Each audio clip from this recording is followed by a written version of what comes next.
Hey guys, tonight we're diving into a world that's both glamorous and genuinely terrifying. The mid-century office jungle, where secretaries reigned, but only if they followed a list of rules longer than War and Peace.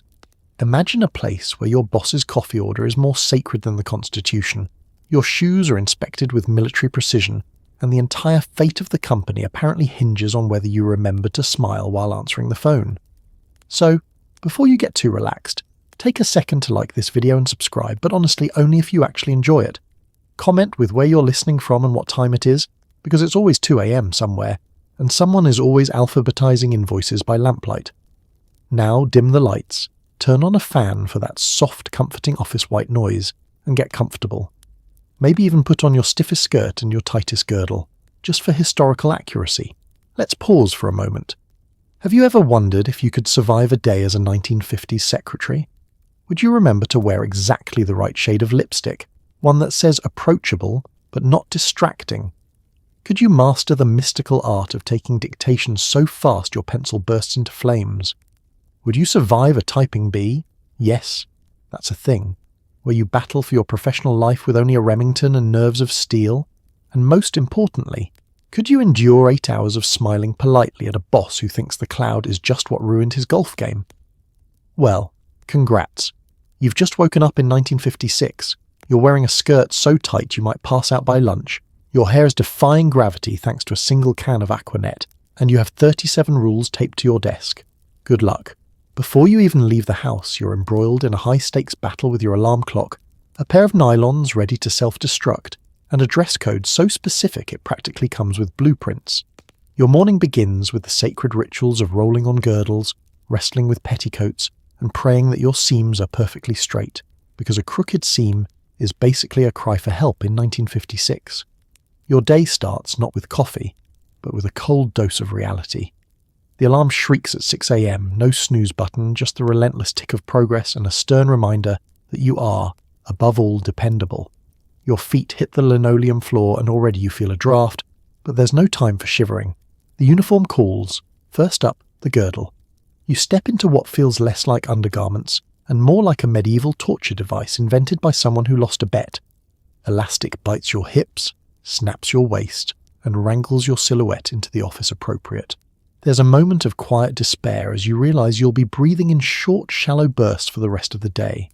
Doctors recommend deep breathing, but the 1950s recommend looking like you might faint at any moment. Then, the nylons. These are no ordinary stockings. They're made from a delicate synthetic blend that reacts violently to even the suggestion of fingernails or uneven floorboards. One wrong tug and you're stuck with a ladder running up your shin, a badge of shame that no amount of emergency clear nail polish can quite conceal. It's basically Russian roulette for your calves, every single morning. Next, you wriggle into your slip, a sort of neutral Switzerland between your underwear and your outerwear. Then comes the dress itself, perfectly pressed, not a wrinkle in sight, with a collar so sharp it could be considered a concealed weapon. The buttons must all be present and accounted for. The hem falls precisely to the centre of your knee, and of course the shoulders are padded just enough to make you look assertive, but not so much that anyone mistakes you for someone with opinions.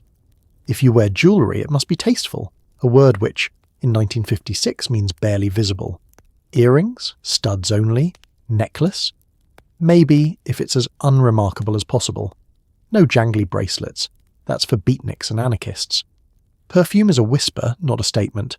Hair is to be set the night before, sleeping on rollers so unforgiving they leave patterns on your scalp that last until lunch.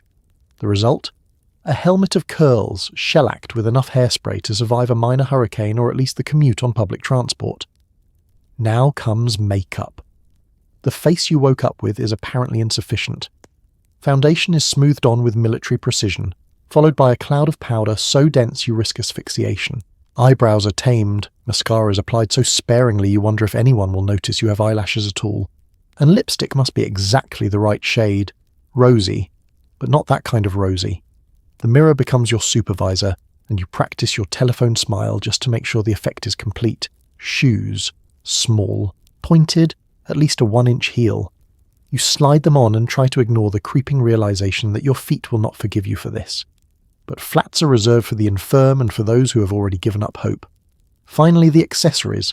A handbag large enough for a wallet, a compact and exactly one pen, a handkerchief, just in case someone faints from the tension of all this sartorial anxiety, and a compact mirror for lunchtime damage control.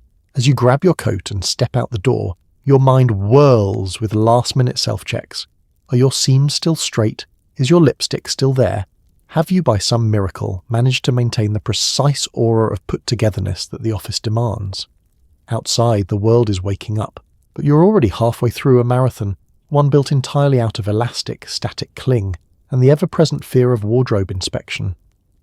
And as you march toward the bus stop, shoulders back, chin up, you realize this is only the beginning. The real battle hasn't even started yet, but at least for now, your seams are straight. And in 1956, that's half the war. The clock is your sworn enemy.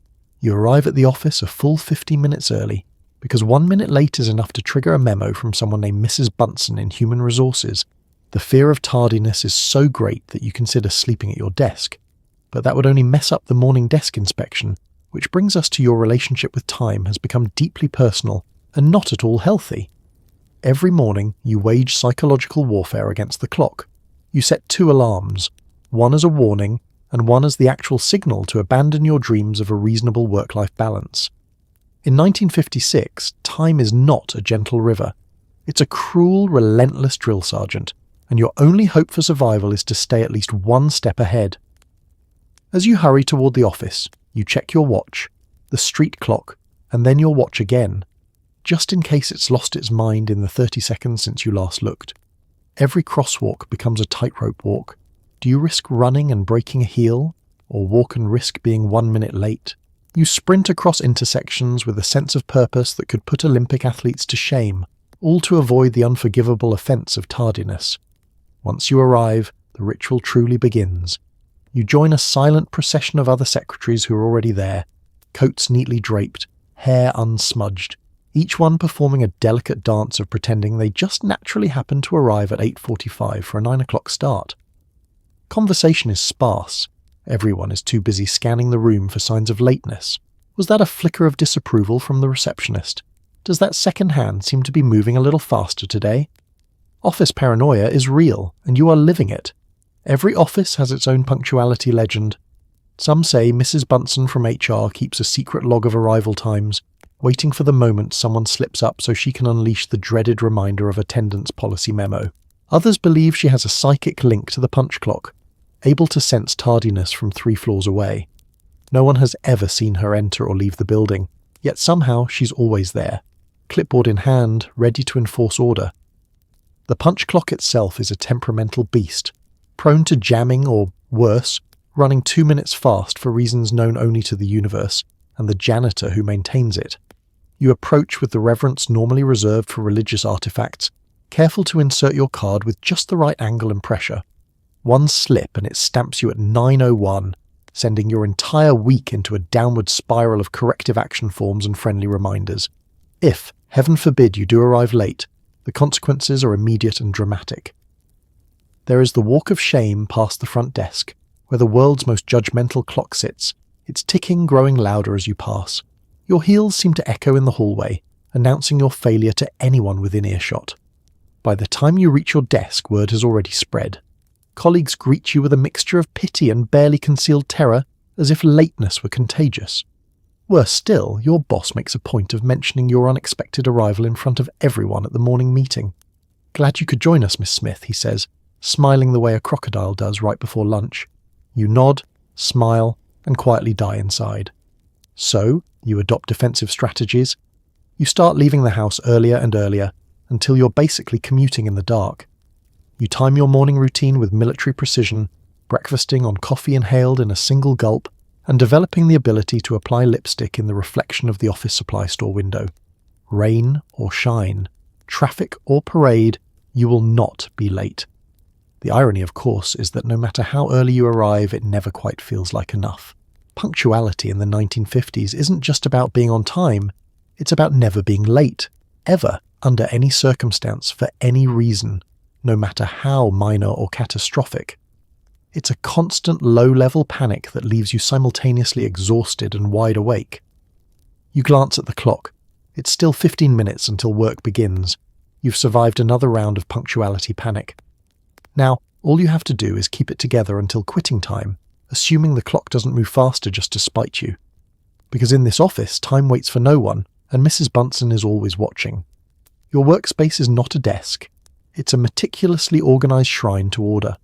Every pencil is aligned, paper clips are sorted by size, and if there's so much as a crumb on your blotter, you'll be forced to endure a stern lecture on the importance of office pride.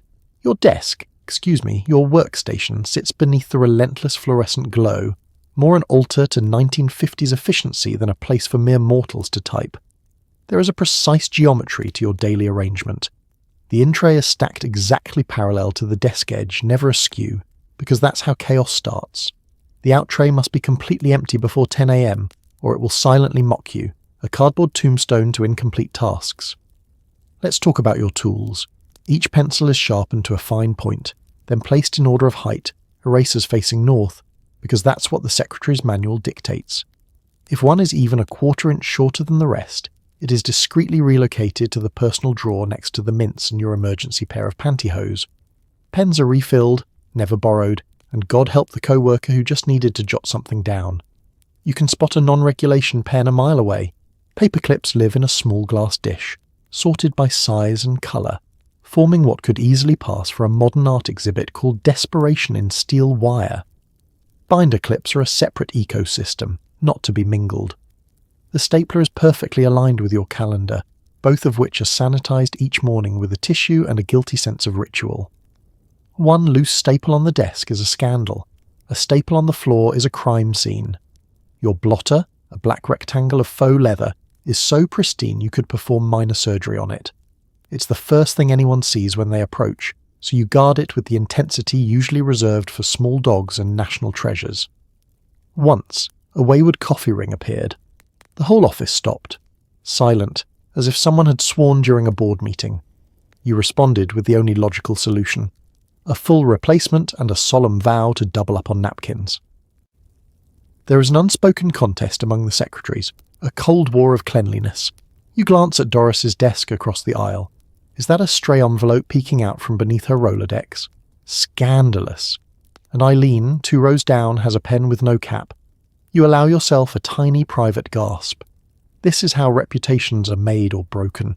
Not in the boardroom, but in the 4 feet of real estate between the inbox and the phone. The phone itself is buffed daily to a gentle shine, and the cord is coiled so tightly you could bounce a dime off it. Next to it sits your notepad, squared with military precision, and a rotary dial instruction card, laminated against the cruel tides of spilled Sanka. Incoming calls must be answered before the second ring, but never so quickly as to seem desperate. If you ever receive flowers, lilies from an aunt, or more likely an apology bouquet from your boss after last quarter's dictation debacle, the vase is scented, water changed daily, petals policed for wilting. No personal photographs unless they're tastefully monochrome and framed in office-approved materials. A rogue snapshot of your cat could prompt a surprise chat with management. Even the wastebasket, hidden discreetly beneath the desk, cannot be trusted. Its contents are checked daily for signs of nonconformity. No lunch wrappers, forbidden, no crumpled memos, evidence of emotional instability, and definitely no tissues unless folded neatly. And then, of course, comes the periodic inspection. Management sweeps through the office like a flock of disapproving magpies, eyes narrowed, clipboards at the ready. You hold your breath, posture perfect, hands folded. A single crumb and you're not invested in the company's mission. A bent paperclip and you're losing your attention to detail. Last year someone found a dusty corner behind the adding machine and whispered about it for weeks. Yet, in this world of immaculate surfaces and alphabetical perfection, there is comfort. The act of aligning your desk is a daily spell against chaos, a small rebellion in a universe where everything else feels out of your control. Here, at least, you are queen of the carbon copy, sultan of the stapler, ruler of your tiny, tidy kingdom. And when the day is done and the last pencil is lined up, you take a quiet, exhausted pride in knowing that your desk is, for now, untouched by disorder. Tomorrow the battle resumes, but tonight, your paperclips sleep in perfect rows. You're required to greet every boss, co-worker and delivery man with a smile bright enough to power a small city. Failure to smile convincingly means you'll be accused of bringing down office morale, a fate worse than being put in charge of the mimeograph machine. In the 1950s office ecosystem, your smile isn't just a facial expression, it's the corporate currency that keeps the lights on and the boss's blood pressure down. You practice in the mirror while applying your morning lipstick, testing the boundaries between pleasantly approachable and possibly unhinged. The optimal look is somewhere between kindergarten teacher and toothpaste model. Cheerful, but not so happy that people suspect you're up to something. The ritual begins the moment you step through the glass doors. Even before your coat is off, the front desk receptionist is scanning your face for emotional compliance. The elevator ride is a silent pageant of facial endurance. You muster a warm grin for the postman, who never remembers your name but always judges your mood.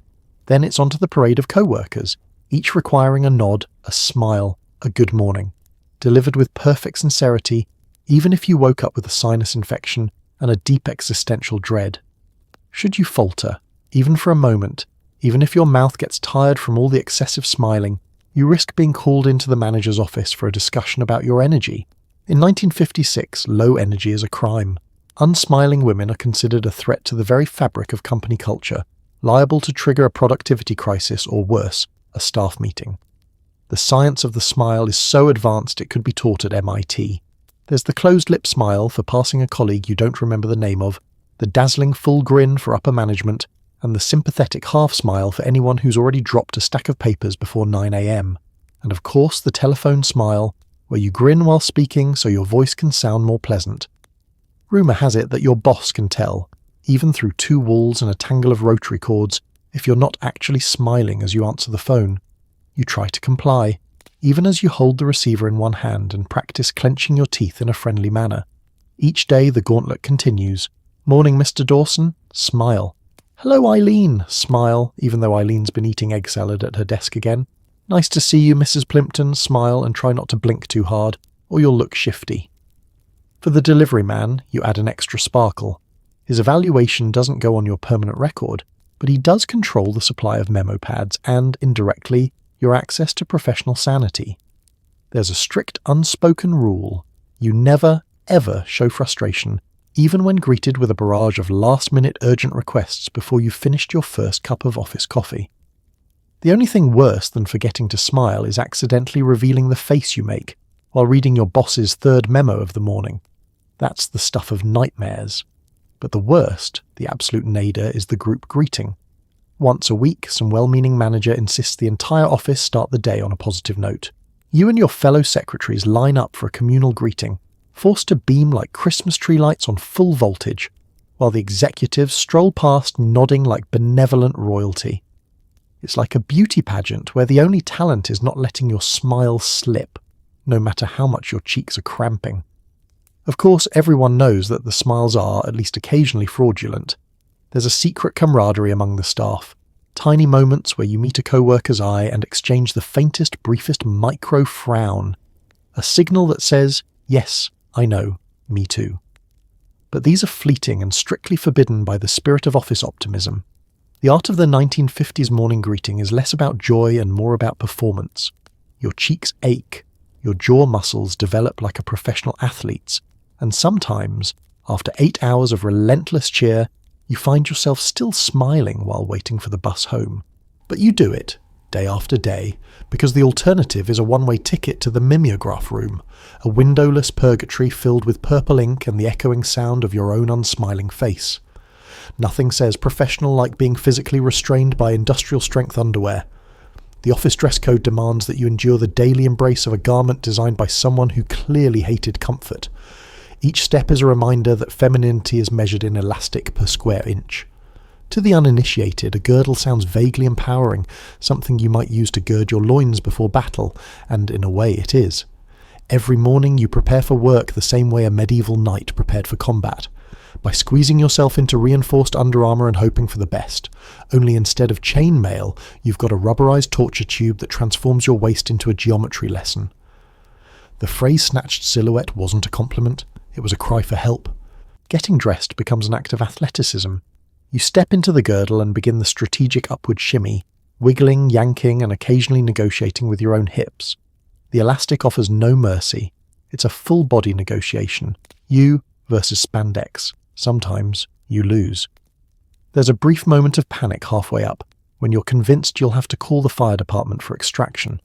But, with a final heave, you emerge victorious, albeit breathless, ribcage compressed to the size of a hatbox. The sensation of being girdled is difficult to describe to anyone who hasn't lived it. Imagine being gently but persistently hugged by a judgmental python, all day, every day. Breathing becomes optional. Your posture improves, but not because you want it to, because the girdle won't let you slouch. Bending at the waist, not happening. Dropping a pencil is a crisis of engineering. Do you squat? Do you lunge? Or do you just leave it and accept your fate? Every office woman is engaged in this quiet war. There are whispered secrets in the ladies' room. How to avoid rolling, how to stop the waistband from migrating north by noon, which department store sells a model that doesn't squeak audibly during meetings. You learn the fine art of adjusting the garment without anyone noticing. A subtle tug here, a discreet shift there, all performed under the table during staff meetings, or while waiting for the mimeograph machine to finish wheezing. The girdle, of course, is not a single-layer device. It comes with attachments, garters for your stockings, strategic padding for your hips, should you be insufficiently shapely, and sometimes a built-in brassiere for maximum containment. If you think today's shapewear is restrictive, know this. Your 1956 model could stop a stray bullet, provided it hit at just the right angle. There is no comfort, only a faint sense of accomplishment and maybe a little numbness. Eating lunch becomes a gamble. Too much. And the girdle will remind you, with every breath, that you are not to repeat that mistake. By mid-afternoon, you're more aware of your own circulatory system than any biology student. Sometimes you wonder if your internal organs have unionized and are planning a strike. You fantasize not about sandy beaches or European adventures, but about the moment you can return home, shut the door, and peel the girdle off in one miraculous liberating swoop. The release is euphoric. Blood rushes back to neglected extremities, and you take the first full breath of the day. You stretch, you sigh, and for a fleeting instant, you remember what it was like to move freely, like a gazelle or a rebellious house cat. And yet, tomorrow morning you will armour up again. Because to exist as a secretary in the 1950s is to participate, willingly or not, in the sacred tradition of girdle warfare. You'll do it for respectability, for the vague promise of promotion, and for the peace of mind that comes from knowing, if all else fails, at least your seams are straight, your posture's perfect, and your underwear could double as body armour in a pinch. Making coffee for the entire office is not just expected, it's a sacred calling. But beware, one scoop too many, and you're wasteful, one too few, and you're unmotivated. The only universal truth is that nobody actually likes the coffee, but everyone will complain about it. Your daily pilgrimage to the coffee station begins before you've even finished your first set of carbon copies. Somewhere between recapping the boss's meetings and sorting the mail, the inevitable summons arrives. Could you put on a fresh pot? No one ever asks if you'd like to.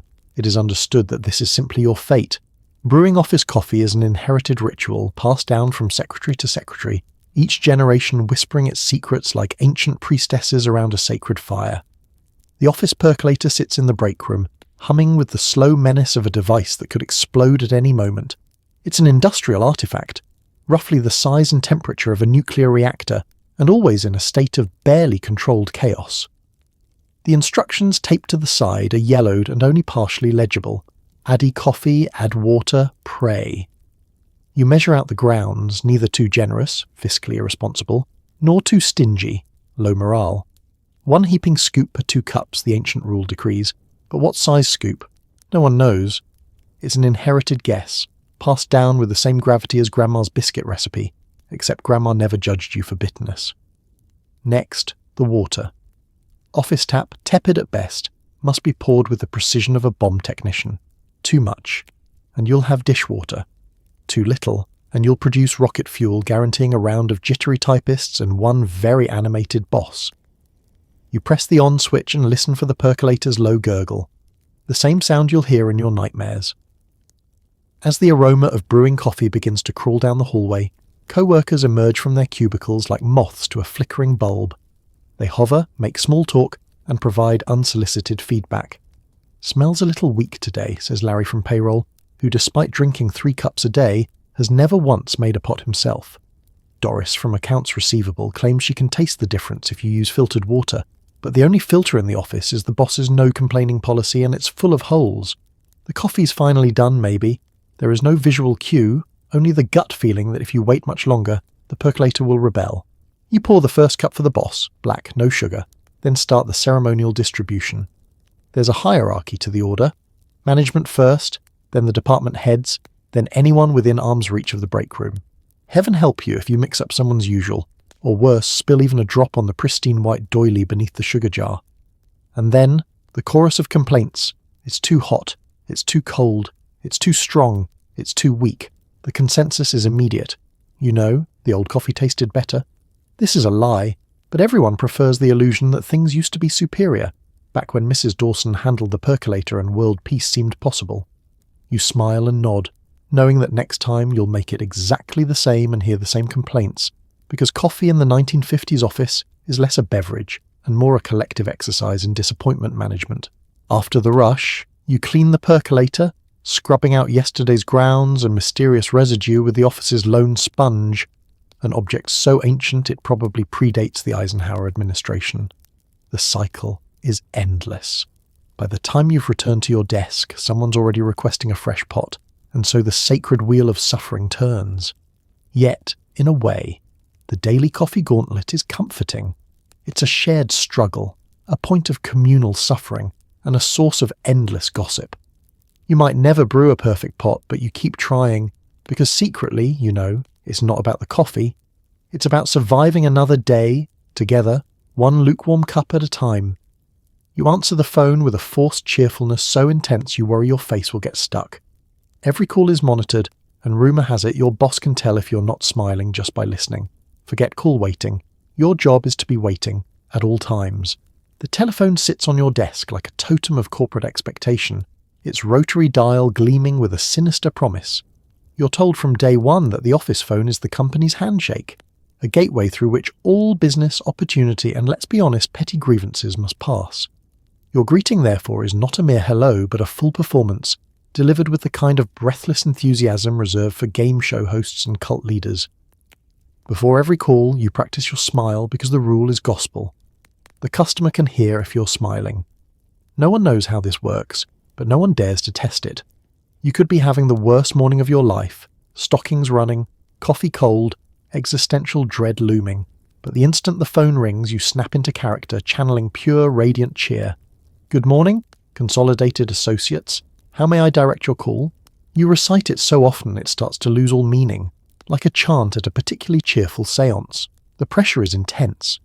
If your tone isn't just right, if you sound even a little less than delighted to take yet another message for Mr. Hodges, who is always in a meeting, you'll hear about it later. There are no gold stars for honest emotion, only for the precise calibration of relentless positivity. The surveillance is real. Sometimes it's your boss, sitting at his desk across the office, eavesdropping on your half of the conversation while pretending to work. Other times, it's the office manager lurking near the coat rack, just passing through, but really conducting covert morale inspections. You've heard rumours about a telephone audit where calls are secretly monitored for enthusiasm, diction, and the all-important smile. If such a thing exists, you hope your forced laugh at Mr. Jenkins' terrible puns passes muster. But the true test comes with the difficult callers, the ones who ask for information you don't have, spell their names at the speed of light, or worse, insist on speaking directly to the boss about urgent matters, which turn out to be requests for more free notepads. No matter how aggravating, you must never let your voice slip. Not a hint of impatience, not a syllable out of place. The mask of cheerfulness must remain firmly affixed, even as you scribble passive-aggressive notes to yourself in shorthand. There are no breaks from the phone. You're expected to answer before the second ring every time, even if you're in the middle of untangling your adding machine tape or mentally rehearsing the plot of your eventual escape. You develop a sixth sense for impending calls, feeling a disturbance in the air right before the bell. The rare times the phone doesn't ring, you begin to worry. Has something gone horribly wrong, or are you about to be ambushed by an inter-office memo? The phone is a jealous beast. Step away to use the restroom and it will ring. Help Doris with her filing and it will ring. Blink for a second too long and yes, it will ring, summoning you back to your station with the urgency of a submarine klaxon. You become so attuned to the sound that even at home, You sometimes find yourself answering your own telephone with the company's official greeting, horrifying your mother and deeply confusing the local pharmacist. Yet, there's a peculiar camaraderie in this relentless vigilance. You and your fellow secretaries exchange knowing looks whenever someone gets stuck on a call with the office chatterbox. There are whispered legends of those who dared to let the phone ring a third time, always cautionary tales, never heroic ones. But you endure day after day, cultivating the perfect telephone smile until it's second nature. Because in this office, the phone isn't just a device, it's a test, a performance, and a very elaborate way to measure just how much cheer a person can inject into a single, unbroken syllable of hello. And when you finally hang up for the day, jaw aching, you realise you've spent so many hours smiling into the receiver that you can't quite stop, even if you tried. Taking dictation is a competitive sport, complete with speed trials and bonus points for not spelling regards as regrets. You must transcribe your boss's mumblings with such accuracy that sometimes you even correct his grammar, silently of course. Every morning you prepare your steno pad and your favourite shorthand pencil, hoping today's dictation will be less of an obstacle course than yesterday's. But deep down, you know it never is. In the 1950s, dictation is a test of nerves, reflexes and wrist endurance, a strange blend of stenographic artistry and gladiatorial combat. At the office, it's spoken of in hushed tones. She can take 120 words per minute, someone whispers, as if describing a champion racehorse or a local legend who once survived on nothing but sanka and willpower. Your boss calls you in, script in hand, already muttering about deadlines, clarity, and his sudden inspiration for an urgent memo. He doesn't dictate so much as ramble, a never-ending waterfall of thoughts, punctuated by awkward pauses, backtracking, and the occasional interjection of strike that, let's start over. He speaks at a speed no human ear is truly meant to process, especially not before you've had your second cup of coffee. You write, and write. Your pencil flies across the steno pad, shorthand symbols forming a cryptic code that looks like the fever dream of a mathematician who's just seen a UFO. The goal is to keep up, never falling behind, never losing track, because once you're lost, there's no going back. You nod occasionally, hoping this is taken as I understand and not I'm quietly panicking. Meanwhile, your boss will occasionally break the flow to peer over at you and ask, "Did you get that last bit?" You always say yes, even if what you actually got was annual report something. Something outstanding figures forgets what he meant. You become an expert at decoding not just his words but his intention. Does restructure the distribution system mean fire Steve? Or does it just mean moving the paperclip box to a new shelf? There is no margin for error. One misplaced squiggle, and the company's quarterly summary could accidentally inform the board that projections are abysmal instead of admissible. You learn to keep a poker face, especially when your boss mispronounces statistical as statistical for the third time. You correct, you clarify, and, just this once, you swap regrets for regards because you know which will land you a second dictation session at 4:55 p.m. Taking dictation isn't just about speed, it's about memory. Sometimes, when the boss is on a roll, you just scribble the opening line and trust your brain to fill in the rest later. You pray that today's ramblings match yesterday's ramblings, and that you don't accidentally submit a letter that congratulates the wrong client on their new litter instead of their new literature. It's happened before. Never again. When the dictation ends, there is a moment of silence as you flex your aching wrist and hope your pencil hasn't worn itself down to a nub. The boss, oblivious, says, "Type that up and bring it to me in 10, then heads off for his fourth cup of coffee, leaving you to decipher your own frantic script. The translation process is half transcription, half telepathy, and you become fluent in the strange dialect of your supervisor's thoughts. There are office legends, of course. The secretary who once took dictation from 3 bosses at once, the one who could write while also answering the phone, and the fabled speed trials, competitive shorthand races held after hours, where reputations were made and broken over the correct rendering of as per my last letter. And always, always you keep a straight face. Because even when you accidentally record sincerely yours as sinisterly yours, you know the real secret. The best secretaries are the invisible editors, the silent translators, the guardians of coherence in a world full of bosses who think out loud and hope someone is there to sort it out. So, you take a deep breath, grab your next pad, and get ready. Because in this office, the dictation derby never really ends. Typing is not just a job skill, it's an Olympic event. You practice so you can outperform your rivals in office typing bees, where a single mistake could relegate you to the dreaded filing room for a week. Forget after-work bowling leagues or the Tuesday bridge club. Here in the 1950s office, competitive typing is the true test of your worth. Your weapon, a 20-pound Remington, its clacking keys poised and waiting like the teeth of some ancient hungry machine. You limber up your fingers every morning, massaging your knuckles like a boxer preparing for the ring. WPM, words per minute, is not just a metric. It's your rank, your reputation, your ticket to glory or obscurity. The build-up starts early. There are whispers at the water cooler. Did you hear Doris hit 82 WPM yesterday? Someone claims to have seen Eileen type without looking at the keys, a feat that puts her on par with the office legend who once typed an entire memo with one hand while balancing a tray of donuts with the other. These are the heroes, the elite, and you? You're determined to claim your spot at the top. Official typing bees are announced by memo, the paper trembling with anticipation as it's passed from desk to desk. Typing contest Friday, 4:30 p.m. in the conference room. Speed and accuracy will be judged, that's all it says. But everyone knows what's at stake. The winner receives a miniature trophy, gold-painted plastic but still, plus first dibs on the next round of fresh steno pads. The loser, a week exiled to the filing room, where daylight and joy go to die. You practice whenever you can. During lunch breaks, at home, even in your dreams, your fingers twitch, spelling out sincerely yours to a rhythm only you can hear. You know the drill. Posture upright, wrists hovering, eyes locked on the prize. The hum of nervous energy is so thick you could staple it. Some people carb load before the event, a sensible tuna sandwich. Others swear by a pre-game ritual of deep, calming breaths and positive affirmations.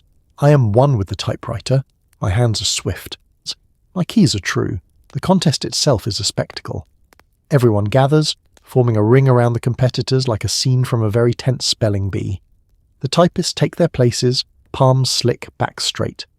A supervisor reads out the official passage.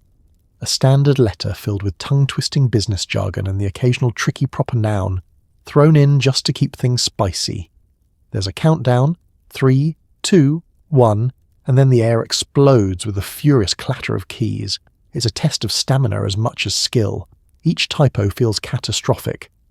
A missed semicolon, a misplaced there, and suddenly you're picturing the filing room, dusty folders, a faint smell of mildew, and the gnawing shame of defeat. Across the table your rivals type with terrifying speed, jaws clenched, brows furrowed. It's all-out war, but with carbon paper and carriage returns. When time is called, fingers hovering above the keys, you sit back and survey the battlefield. Ink-stained fingers, tiny scraps of eraser, the occasional broken nail. The pages are gathered and scored by a panel of judges, also known as the office manager and 2 board accountants. Speed matters, but accuracy is king. You watch nervously as your work is scrutinized, knowing that victory is one error-free page away. At last, the winner is announced. Maybe it's you, maybe it's Doris, or the newcomer with wrists of steel. There are polite claps, a handshake, and the passing of the sacred plastic trophy. You bask in the brief, shining moment of recognition, before realizing that next month, it all starts again. Because here, typing isn't just work, it's identity, pride, and an absurdly stressful sport. And as you march back to your desk, victorious or vanquished, one thing's for sure. You'll never look at a QWERTY keyboard the same way again.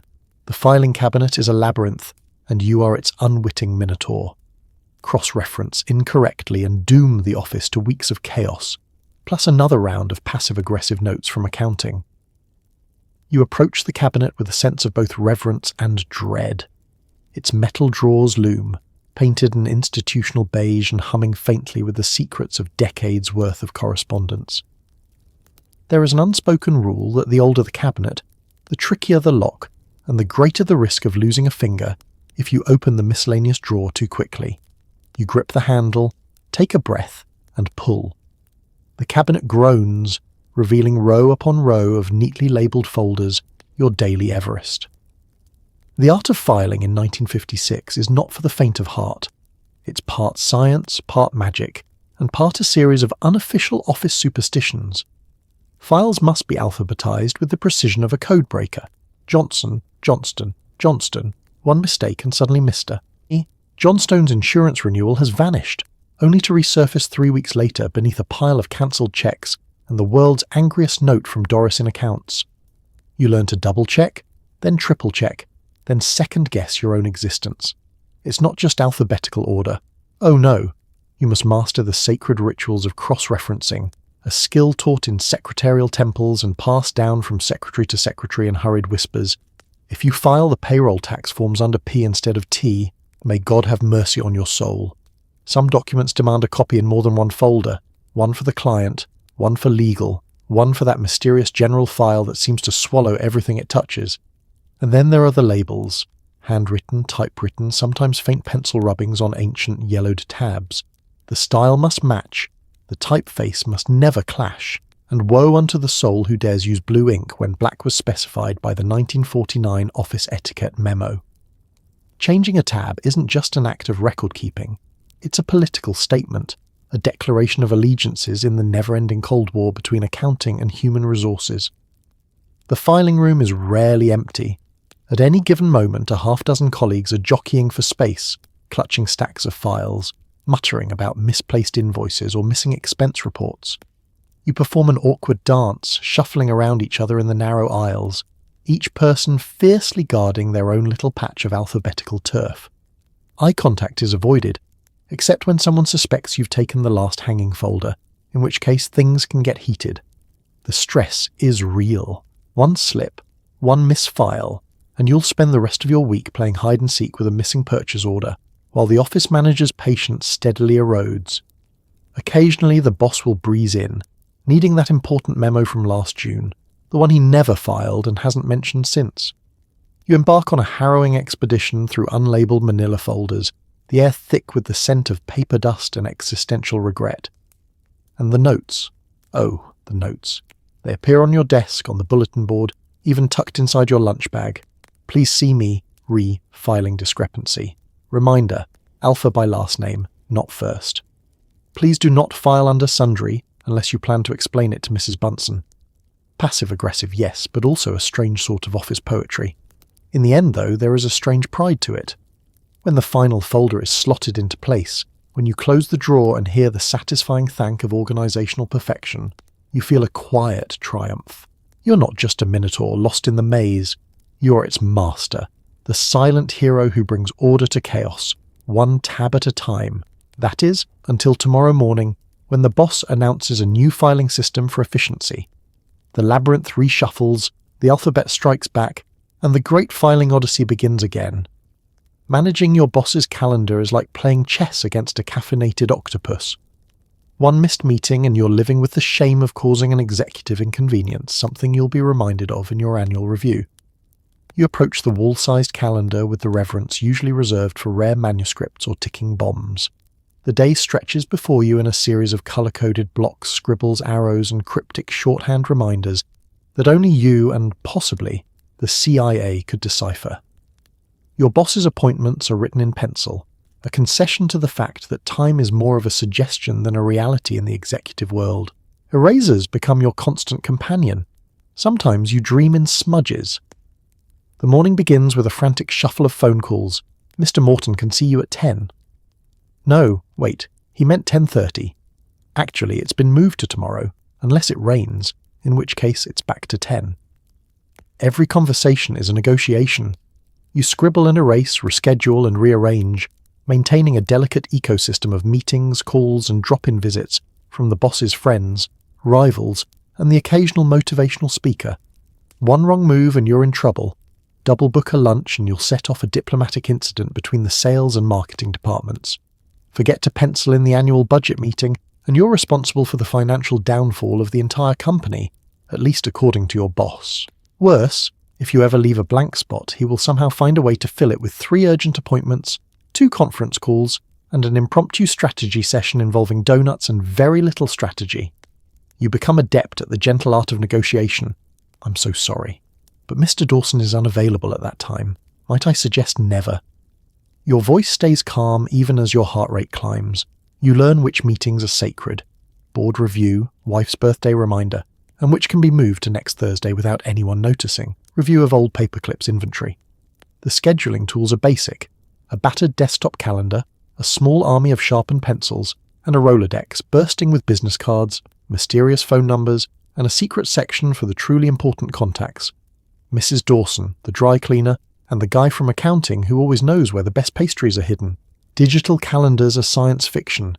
Here, you rely on your wits and a sixth sense for when a lunch meeting is about to run dangerously over. And the interruptions. Oh, the interruptions. Just when you've crafted a flawless day, the boss barrels in with a quick change. Suddenly the whole system collapses like a house of cards.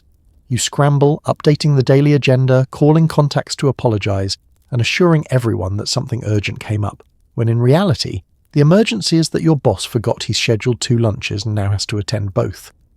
Then there's the ever-present fear of the forgotten appointment. The phone rings. The pit forms in your stomach. Is Mr. Dawson coming to the Chamber of Commerce lunch? You flip through notes, praying for a miracle. Sometimes you find it, written in the margins in your own handwriting, proof that, at some point, you tried to prepare for exactly this moment. The end of each day brings a fleeting sense of victory as you glance at the calendar and realize nothing catastrophic has happened. Yet. The boss leaves, congratulating you on your impeccable organizational skills, oblivious to the fact that you've moved 5 meetings, cancelled 2, and scheduled his dentist appointment for the same day as his next urgent golf outing. It's all in a day's work. And as you turn off your desk lamp, you know tomorrow will bring new appointments, new emergencies, and at least one major scheduling misunderstanding. But you're ready, pencil in hand, eraser at the ready, and the secret knowledge that in the great chess game of the office, you're always one step ahead. Unless, of course, you're not. Your lunch break is exactly 30 minutes, timed by the office clock, and any deviation could lead to a formal warning. Eating at your desk is discouraged unless you're behind on your dictation, which is always. The lunch bell, the only sound in the office capable of cutting through the white noise of typewriters and suppressed sighs, rings out promptly at noon. Like clockwork, everyone freezes, glancing nervously at their watches, the wall clock, and, for good measure, the clock on the filing cabinet that's always 5 minutes fast. You don't move until the exact second the little hand hits 12. Any sooner, and Mrs. Bunsen from HR appears, clipboard in hand, her presence radiating a warning that only she seems to enjoy delivering. We're not quite at the hour yet, are we? Lunch, in theory, is a sacred time, half an hour of blessed freedom from memos, meetings, and the constant threat of surprise productivity checks. In practice, it's a test of nerves and time management so rigorous it could qualify you for NASA training. The moment you leave your desk, the countdown begins. You clutch your handbag, your lunchbox, and any hope of relaxation tightly to your chest. The break room is an arena of silent competition. Some people eat with the efficiency of competitive speed eaters, tearing through their tuna sandwiches while already calculating the minutes left. Others try to hold a semblance of normal conversation, all while eyeing the wall clock like it's about to sprout fangs. The coffee pot, battered from years of service, offers little solace. Its flavour has only gotten more resentful with age. Packed lunches are an art form. You unwrap your wax paper bundle, revealing a perfectly constructed sandwich, a sad little apple, and, if you're lucky, a cookie saved from a recent birthday celebration. There is a strict, unspoken ban on hot lunches. Heating up soup is viewed as suspiciously extravagant, and the microwave, if your office has one, is used only by the boldest or most reckless among you. Conversation, when it happens, is brisk and coded. No one admits how hungry they are, lest someone accuse them of not eating enough breakfast at home. Weather talk is always safe. Discussions of weekend plans are best avoided. They make the remaining 27 minutes stretch on forever. Inevitably, talk turns to work. Who's behind on their typing? Who dared to use 2 sugar cubes in their coffee? Who's rumoured to have taken an extra 2 minutes yesterday and lived to tell the tale? You check your watch compulsively. The penalty for returning late is severe, a friendly chat with your supervisor that somehow leaves you feeling like you've been sent to the principal's office. Meanwhile, Mrs. Bunsen circles, making a note whenever someone looks too comfortable. If you so much as appear to be enjoying yourself, it's viewed as a sign you aren't sufficiently invested in the office's mission. Eating at your desk is officially discouraged, but unofficially rampant. If you're behind on dictation, or need to retype the boss's meeting notes for the 3rd time in a week, you quietly unwrap your sandwich behind a stack of file folders. You've perfected the art of chewing silently, a talent rivaled only by your ability to hide a thermos of coffee in your bottom drawer. When questioned, You claim to be catching up, which, ironically, is always true. Then there are the working lunches. Sometimes the boss decides your lunch break is the perfect opportunity to hold an impromptu meeting. He strides into the break room, arms full of charts, and announces, "Let's use this time productively." You smile through a mouthful of ham and resignation and wonder how long you can go without swallowing. The final 5 minutes are the most stressful. You gather your things, clear your spot, and prepare for the sprint back to your desk. There's a mad rush for the ladies' room, only one stall of course, because why make things easy, and a flurry of "see you after lunch," exchanged in the hallway. You return to your desk exactly 30 seconds before the clock strikes. Another lunch break survived, another warning narrowly avoided. You take a breath, glance at your steno pad and realize you're still behind on dictation. Some things never change. You're responsible for guarding the supply closet with your life, lest someone pilfer an extra box of staples and throw off the sacred office inventory. No one trusts anyone near the whiteout. In the office ecosystem, the supply closet is less a storage space and more a vault. Its door creaks open with the ominous solemnity of a bank safe. The key, attached to a plastic tulip keychain, is passed from hand to hand with ceremony and suspicion. If you are the keeper of the key, you do not take this lightly. A single misplaced box of paper clips can trigger an audit, a staff meeting, and a low-grade panic that echoes through the halls for weeks. Inside the closet, the shelves are lined with office treasures, neat rows of pens, the sacred cache of yellow legal pads, towers of sticky notes, reams of copy paper stacked so high you wonder about the architectural soundness of the whole arrangement. The paper clips are organised by size and colour, each box counted, initialed, and if Doris from accounting had her way, blessed by a priest. Woe to the soul who opens a new box before the last one is completely empty. You'll be the subject of silent judgment at coffee break and whispered about in the restroom. The most coveted resource is, of course, the whiteout. There's never enough. It arrives twice a month in a locked metal case, doled out in tiny bottles by the office manager, who dispenses it with the grim satisfaction of a pharmacist handing out controlled substances. There are rumours, unsubstantiated but persistent, of an underground whiteout black market, a shadowy cabal of typists trading half-empty bottles under the table in exchange for mint-condition carbon paper. Staplers must be signed out. The supply log, an ancient ledger dating back to the Truman administration, requires your initials, the date, and a solemn vow that you will not misuse, damage, or unnecessarily deplete the equipment. You remember the time someone failed to return a 3-hole punch. It was never spoken of directly, but for weeks afterward, everyone's handouts bore the faint, uneven holes of a department in mourning. The office pencil sharpener is bolted to the wall just outside the supply closet. It squeaks ominously as you use it, a sound that serves as an unofficial alarm. Someone's at the supplies. You sharpen with a guilty urgency, hoping no one accuses you of excessive graphite waste. And the pens. There are blue pens for correspondence, black pens for official records, and controversially a single red pen that no one admits to using but everyone finds suspiciously empty. Requests for new supplies must be submitted in triplicate, reviewed by a committee, and justified with the kind of rhetoric usually reserved for Senate hearings. Need another pad of sticky notes? What happened to the ones from last week? Asks Mrs. Bunsen, pen poised, eyes narrowed. You mumble something about urgent client correspondence and hope she moves on to her next victim. Inventory is a quarterly ritual. You gather the supplies, count, recount, and then count again, squinting suspiciously at every half-empty box.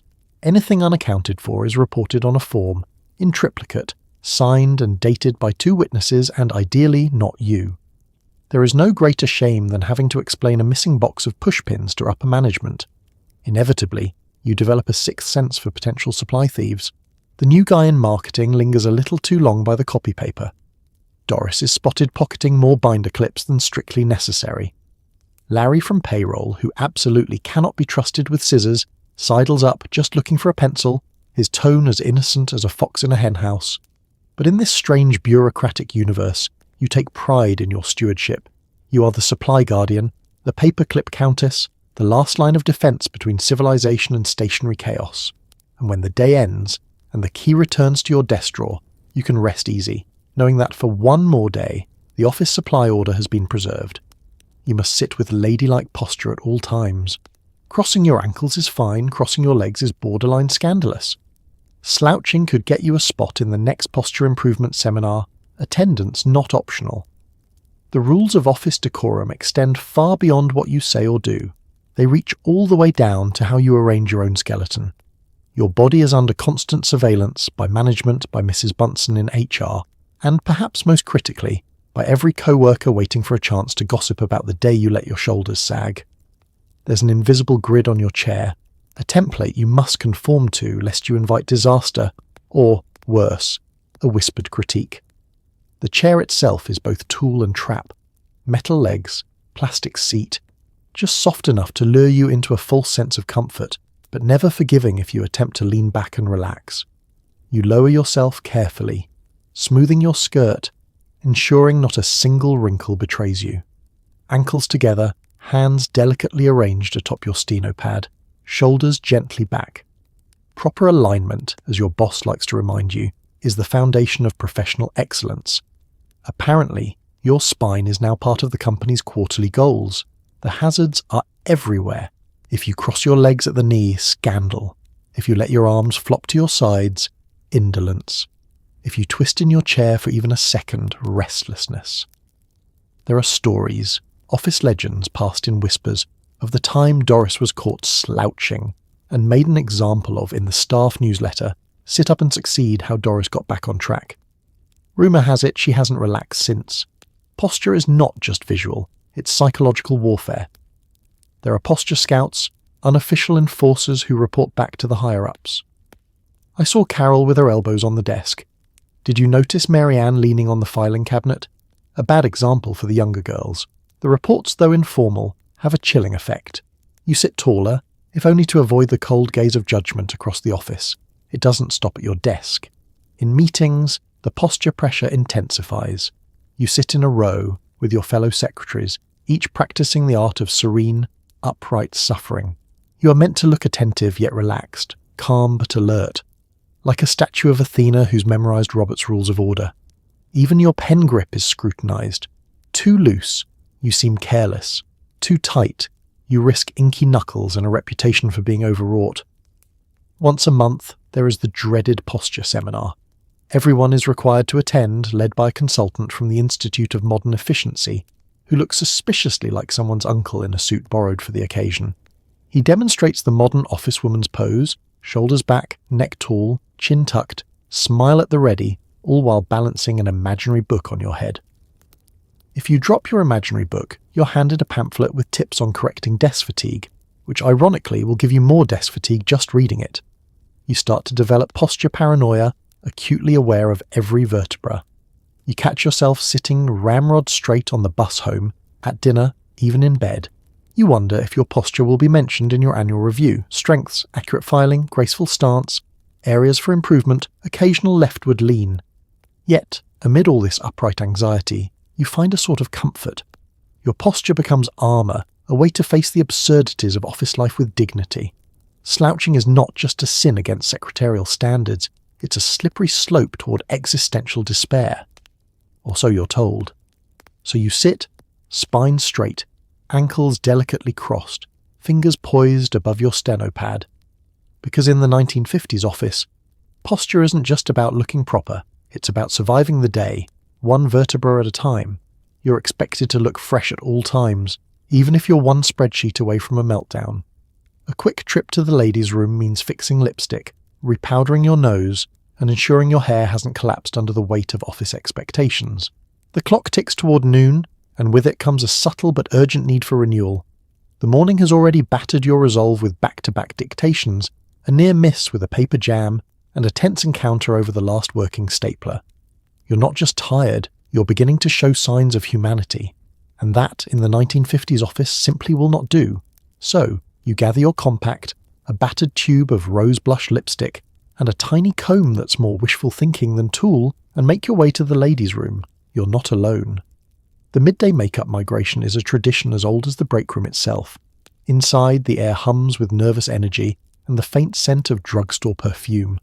Mirrors line the wall, turning the cramped space into a hall of anxious, well-groomed clones, each perfecting her mask for the afternoon shift. The inspection begins with a cursory glance at your own reflection. Under the unforgiving fluorescent lights, you discover a faint smudge where your foundation used to be, a streak of mascara beginning to make its way south, and, most tragically, a lipstick line that has surrendered the high ground of your upper lip. You sigh. The battle must be fought anew. You apply powder with all the urgency of a medic on the front lines, hoping to blot away not just the shine, but also the creeping evidence of workplace stress. Your lipstick goes on with military precision. One swipe, blot, and another swipe, because anything less risks being labelled sloppy. You sweep your hair back into place, praying the weather holds and that you won't be caught in a sudden downpour on your lunch break, a fate worse than running out of carbon paper. Meanwhile, you're surrounded by colleagues conducting their own beauty triage. Doris from accounting is armed with a hairbrush the size of a garden rake, taming her victory rolls into submission. Eileen, her ever the innovator, dabs a touch of cold cream under her eyes, claiming it refreshes the spirit. There's a kind of unspoken camaraderie in these brief moments, a shared recognition that you're all just trying to hold back the tide of entropy, one compact at a time.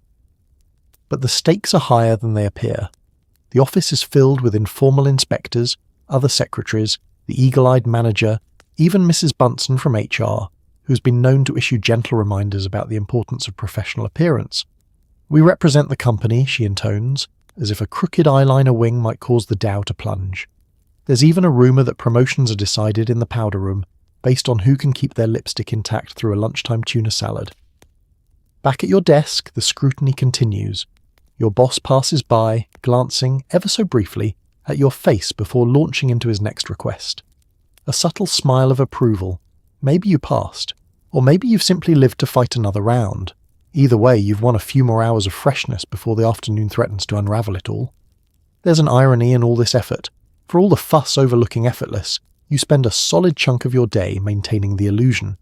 You become an expert in the quick touch-up, powder, lipstick, hair, performed with the speed and grace of a pit crew, and through it all you maintain a brave face, both literally and figuratively.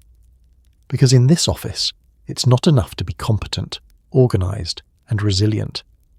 You must also look like you haven't aged a day, no matter how many memos, phone calls, and minor existential crises you endure before lunch. Midday brings the threat of an unannounced desk inspection, ensuring your workspace still resembles a museum exhibit and not the site of a nervous breakdown. No one ever warns you.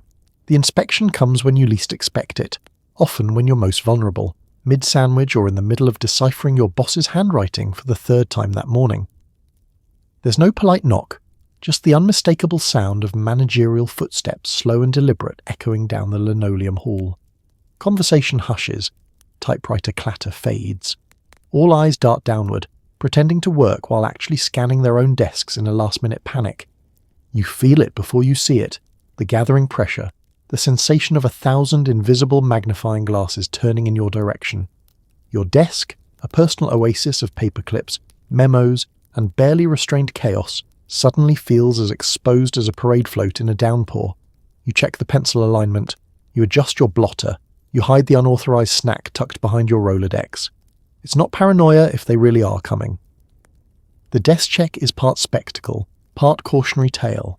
The office manager, clipboard in hand, glides between desks, peering over spectacles with a look perfected by generations of school teachers and disappointed aunts.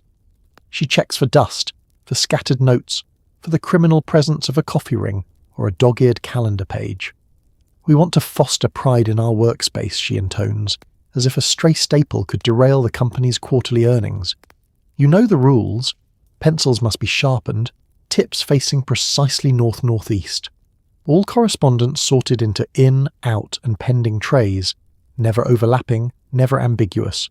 Stacks of paper must not exceed a half-inch, or you risk an overburdened desk, an offence only slightly less grievous than tax evasion.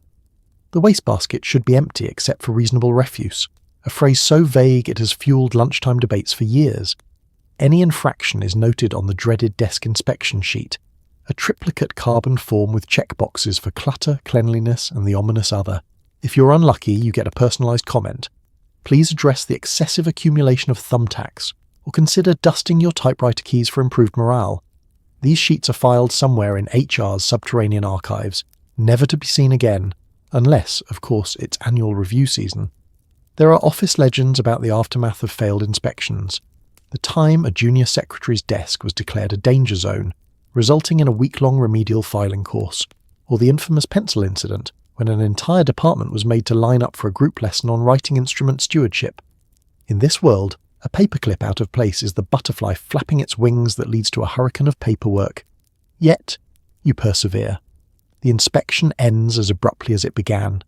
The manager moves on, satisfied for now. You breathe out, shoulders dropping for the first time in hours. You resist the urge to high-five Doris, who managed to conceal her forbidden crossword just in time. You smooth your skirt, square your jaw, and turn back to your paperwork with the measured calm of a seasoned survivor. But the desk check leaves its mark. For the rest of the week, you catch yourself straightening not just your desk, but your life. You clear out your handbag, you organise your coat closet at home, you even tidy up your grocery list. The threat of inspection lingers, a low, background hum, reminding you that at any moment you could be called to account for the state of your stapler. In the end, you come to see the desk check for what it really is, a ritual, a reassurance that amid the mounting memos, unanswered phone calls and slow creeping chaos, there is still a small, stubborn patch of order you can control, at least until the next surprise inspection, when once again, fear and paperwork go hand in hand. Your stenopad is your lifeline, and heaven help you if you run out of pages mid-meeting. You've mastered the art of shorthand, because who has time to write out regrettably in full? In the 1950s office, there are two things you never let out of your sight: your stenopad and your composure. Of the two, the stenopad is arguably more important. It's your memory, your defense against office amnesia, and your last hope when the boss asks, "What did I say about quarterly projections in the last staff meeting?" It holds secrets, yours, your boss's, and the company's. Lose track of it, and you might as well resign. Every day starts with a ritual inventory. You flip through the pages, checking how much territory remains. Is there enough for the 10 a.m. budget review, the noon marketing brainstorm, the 2:30 quick chat that will somehow spawn 3 subcommittees and a flowchart? You weigh the risk. Can you squeeze one more meeting onto these last 5 lines, or do you brave the perilous journey to the supply closet for a new pad? Your shorthand is your shield, regrettably becomes a squiggle. Attached "please find" is a coded symbol that looks a bit like a tiny chicken. You invent new contractions, new abbreviations, all in the name of speed and efficiency. To outsiders, your pad is an undecipherable mess. To you, it's a perfectly organised record of every memo, every aside, every passive-aggressive suggestion made in the boardroom. The stenopad goes where you go. You clutch it during meetings, balance it on your knees in the break room, and even bring it with you to the ladies' room just in case inspiration or a request for minutes strikes at an inconvenient moment.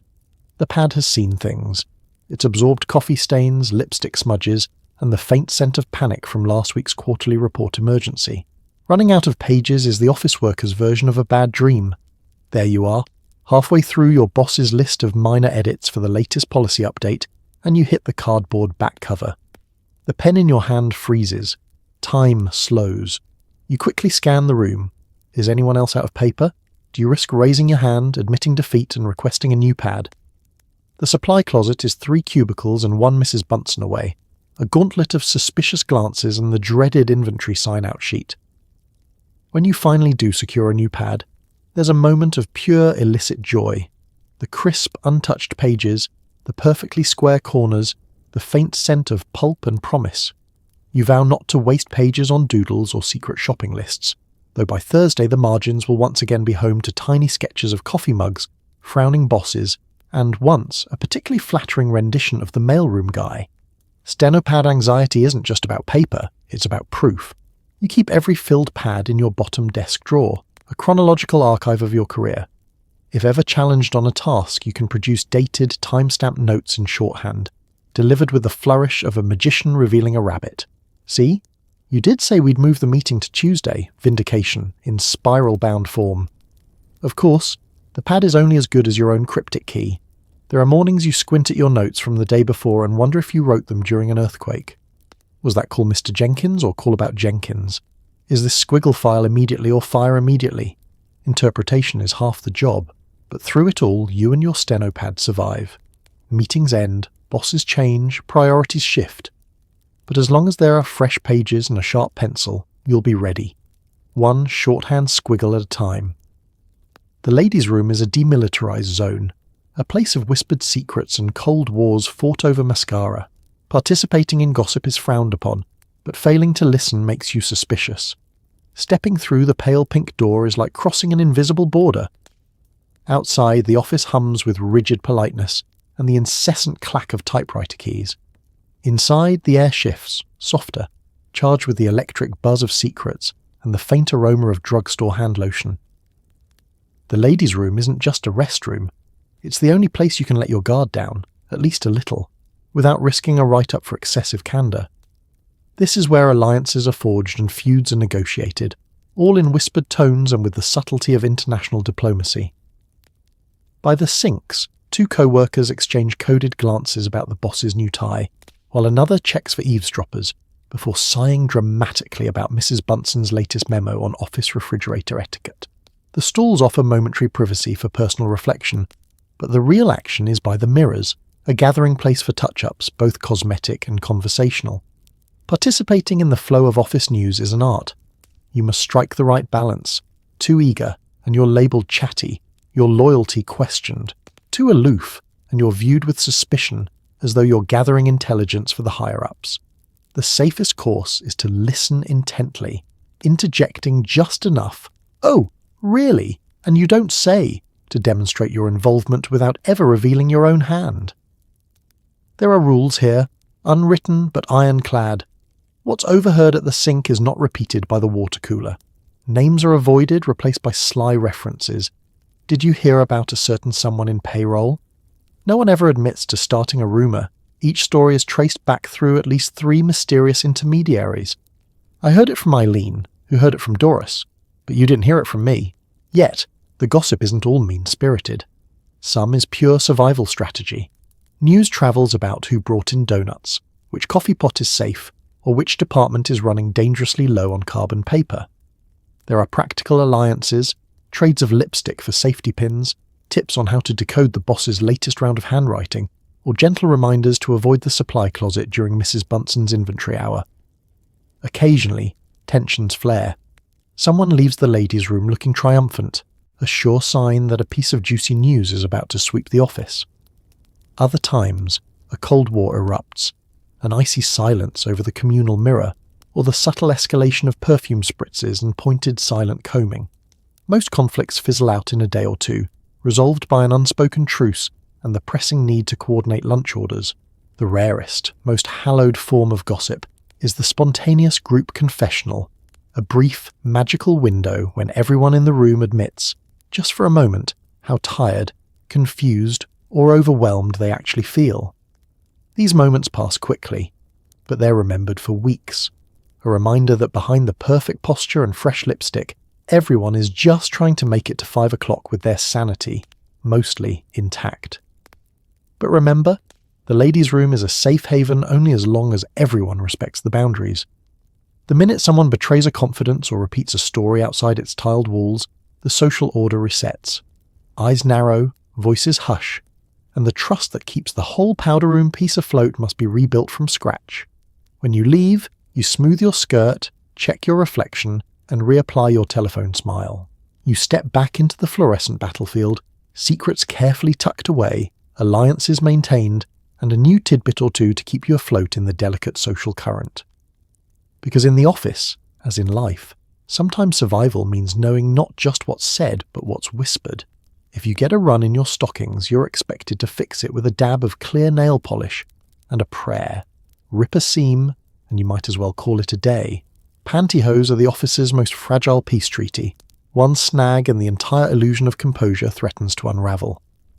Each morning you gingerly guide your legs into their nylon sheaths, acutely aware that the smallest jagged fingernail or rogue splinter could set off a catastrophe. You move with the caution of a bomb technician. The mere whisper of run is enough to make every secretary instinctively check her calves under the desk. It doesn't matter how carefully you start. By 9:15, your left stocking has a suspicious sheen. By mid-morning, a single rogue thread begins its upward journey, an ominous Morse code spelling disaster. There's no shame in a run, only in being caught unprepared. Your desk drawer holds an emergency arsenal.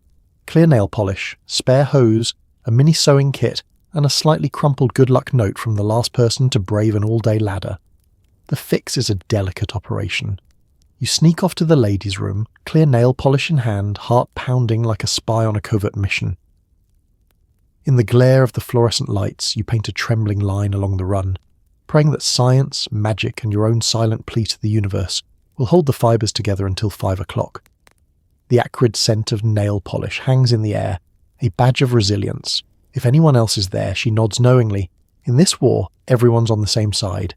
Sometimes, though, fate is unkind. A seam pops, or the run snakes all the way up the back of your leg, unstoppable and mocking. You weigh your options. Do you soldier on, risking scandal and a lecture about professional standards? Or do you fake a migraine and make a run for the exit, dignity in tatters but hosiery, temporarily, out of sight? The truly unlucky suffer a public wardrobe malfunction. A loud rip as you rise from your chair, an audible gasp from Doris in payroll, and the collective sharp intake of breath as the office drama briefly pauses to witness your downfall. There is nothing to do but smile gamely, reach for the cardigan you keep for emergencies, and hope that no one immortalizes the moment in the next office newsletter. But pantyhose are only the beginning. Zippers jam, buttons pop, and every secretary has a story of a skirt hem held together with scotch tape and hope. A heel snaps at the water cooler. A blouse refuses to stay tucked, no matter how many times you sneak off to the supply closet for another safety pin. Your accessories stage their own small rebellions. A string of pearls breaking at the worst possible moment, bobby pins deserting their posts, a belt buckle that just gives up. And through it all, you adapt. You develop backup plans, backup plans, and a healthy appreciation for double-sided tape. You learn which co-workers to trust for an emergency safety pin, and which ones to avoid if you value your secrets. You know every trick. Colouring a run with a black pen, knotting a belt with a hair tie, swapping shoes with a sympathetic sole 2 sizes too small. There's camaraderie in these moments. The knowing looks, the silent solidarity, the quick loan of a spare cardigan. For all the strictures and appearances, there's a sisterhood forged in adversity and elastic. Because in the world of the 1950s office, perfection is a performance, and every day you're one false move away from disaster. But as long as you have your wits, your emergency nail polish, and a few good friends, you can weather any wardrobe malfunction. And besides, tomorrow you'll laugh about it. Or at least you'll try. After all, pantyhose runs are temporary, but office legends are forever. Working late is a badge of honour, but don't expect extra pay. Dedication means staying until your boss goes home, or until you physically can't sit up straight. In the 1950s office, quitting time is a rumour, an ideal whispered about but rarely realised. The wall clock strikes 5 and you glance up hopefully, only to see the boss still bustling about, rearranging memos and finding urgent letters that must absolutely, definitely go out today. You sigh, resign yourself to another round, and take solace in the fact that the vending machine will have a fresh stock of stale crackers and ancient caramels for the truly desperate. Overtime isn't so much an exception as a lifestyle. It's not just expected, it's celebrated, a quiet contest to see who can endure the longest without succumbing to exhaustion or daydreams of tropical escape. There's a secret pride in being the last light on in the typing pool, the gentle glow of your desk lamp illuminating the fact that, yes, you are the reliable one, the steadfast, the secretary who never leaves a paper unfiled. Of course, you learn to read the subtle signals that the evening will stretch on. The boss begins to hum. He retypes a memo 3 times, just to be sure. He wanders through the office with a mug in hand, half full of cold coffee and half full of new tasks. You watch your plans evaporate, dinner reservations, your favourite radio show, even a half-hearted hope of getting home before sunset. It's all sacrificed to the altar of corporate commitment. After hours, the office takes on a different feel. The clatter of typewriters dies down, replaced by the hum of fluorescent lights and the occasional distant thump from the janitor's mop. The phone finally stops ringing, leaving a silence so complete it's almost suspicious. You and the other overtime survivors share glances, a mix of camaraderie and exhaustion, as you soldier on, proofreading, sorting and composing cheery replies to yet another pile of marked urgent correspondence. Dinner, if it happens, is eaten at your desk, usually a sandwich pilfered from the depths of your handbag, or whatever you can coax out of the office vending machine. Someone produces a tin of cookies left over from Christmas, and the group descends on it like starved raccoons. You make do with what you have, grateful for the distraction and the sugar rush that will, with luck, last until the next round of revisions. As the night wears on, the little indignities pile up. Your nylons start to sag, your hair droops, and the faint imprint of your girdle is permanently etched into your memory and your waistline. Your eyes blur as you try to type the last memo without swapping regards for regrets, and you suppress a yawn for the sake of office morale. The world outside grows quiet, the sky deepening to navy as cars trickle out of the parking lot, each one a reminder of your own captivity. You check the clock, 6:15, then 7:10, then, miracle of miracles, the boss finally stands, stretches and announces, "That'll do for today." Relief floods the room. You gather your belongings with the sluggish precision of a sleepwalker, powering down your typewriter and straightening your desk one last time. You congratulate your fellow late shifters with tired smiles and shuffle out into the hallway, where the world has slowed and the fluorescent glow fades behind you. No one will thank you for staying late, but you know, deep down, that your efforts hold the office together. You are the after-hours backbone, the silent hero of the unpaid tradition. And as you step into the night air, exhausted but quietly proud, you remember, tomorrow it all begins again. At least tonight you've earned the right to sleep in an extra 5 minutes. Maybe. Dealing with Larry from payroll is an unofficial part of your job description. You must repel advances with polite deflections, armed only with a clipboard and a forced laugh. Every office has at least one Larry, sometimes two, if you're unlucky. He leans on your desk, all cologne and questionable intent, and begins every interaction with, "So how's a nice girl like you?" You perfect the art of the non-committal smile, deploying it with surgical precision. Your clipboard becomes your shield, your paperwork a fortress, and you hope that today, the only thing he wants is a new box of envelopes. Larry is not alone. The 1950s office is full of men who believe every secretary's job is to brighten their day. Compliments about your skirt or your pretty handwriting are tossed out as if they're office currency. Never mind your real qualifications. A walk down the hallway can feel like a parade route, complete with whistles, winks, and unsolicited commentary on your hairdo. There's an entire etiquette to navigating this attention. You learn to spot trouble from across the room. The lingering gaze, the not-so-subtle adjustment of a tie, the accidental brush of a hand as you pass the copy machine. The unwritten rule is to remain unfailingly polite, never too frosty, that makes you difficult, and never too friendly, that makes you asking for it. Your responses are honed over time. A gentle laugh here, a quick pivot there, an urgent reminder that Mrs. Bunsen from HR is watching. The office grapevine is alive and well, and every interaction is catalogued, filed, and recounted at the next lunch break. Everyone remembers when Eileen had to pretend she was engaged to avoid the persistent affections of Mr. Carlson from sales, or when Doris invented a fictional boyfriend, a policeman very jealous, to keep Larry at bay. The stories are whispered in the ladies' room, where the collective wisdom is passed along. Always carry a folder, never linger at your desk after 5, and if necessary, feign a sudden desperate interest in office supplies. You become adept at deploying the forced laugh. It's not a real laugh. It's an acoustic deflection, a polite way to sidestep an awkward moment without starting a scene. Sometimes you pair it with the classic clipboard move. "I'd love to chat, Larry, but if I don't get these reports to Mrs. Bunsen, we'll both be in trouble.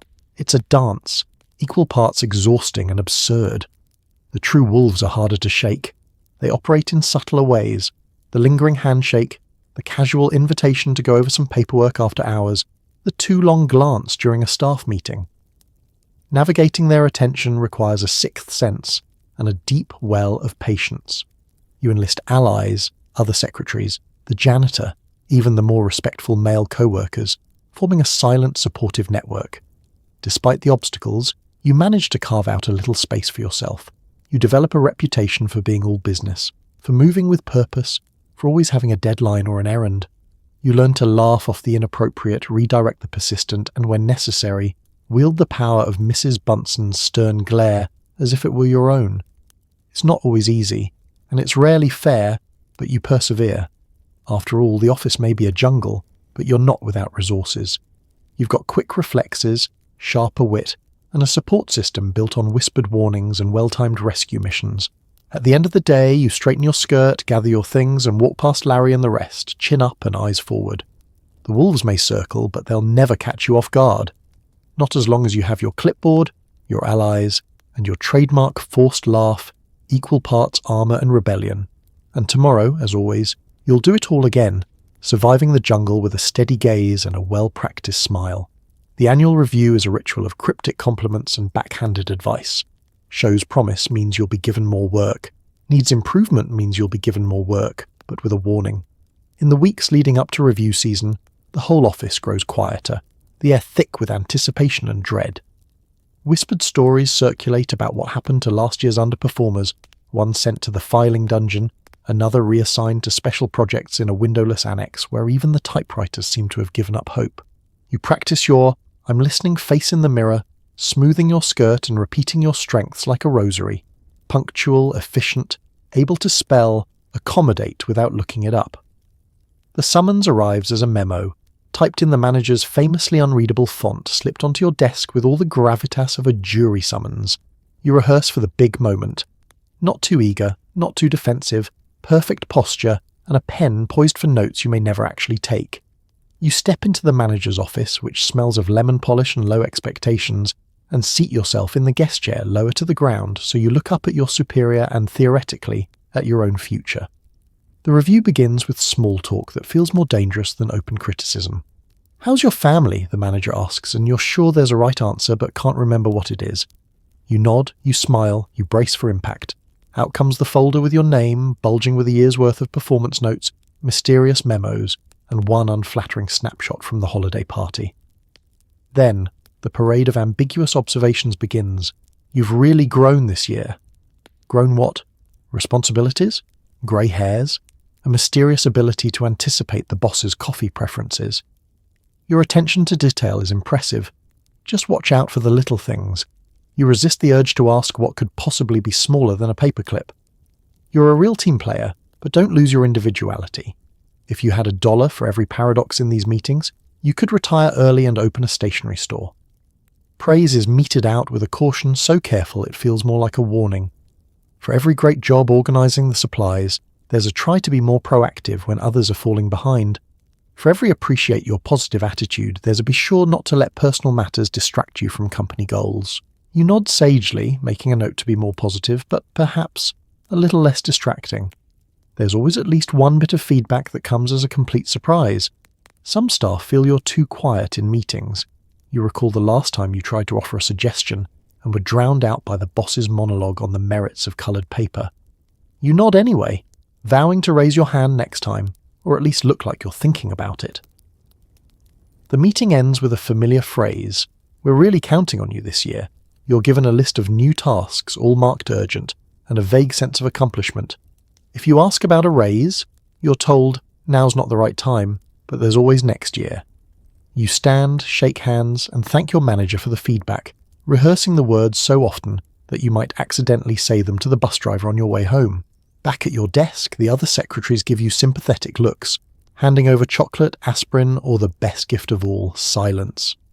You file your review alongside the previous year's, a growing anthology of double-edged encouragement and barely disguised directives.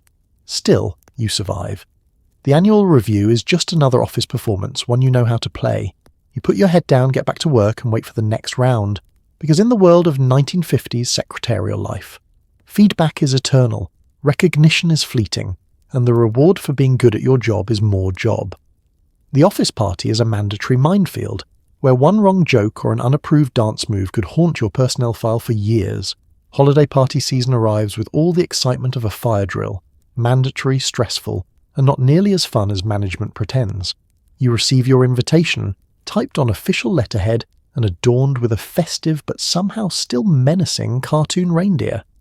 Attendance is highly encouraged, which everyone knows is code for don't even think about skipping unless you have a doctor's note or a family emergency involving at least 2 ambulances.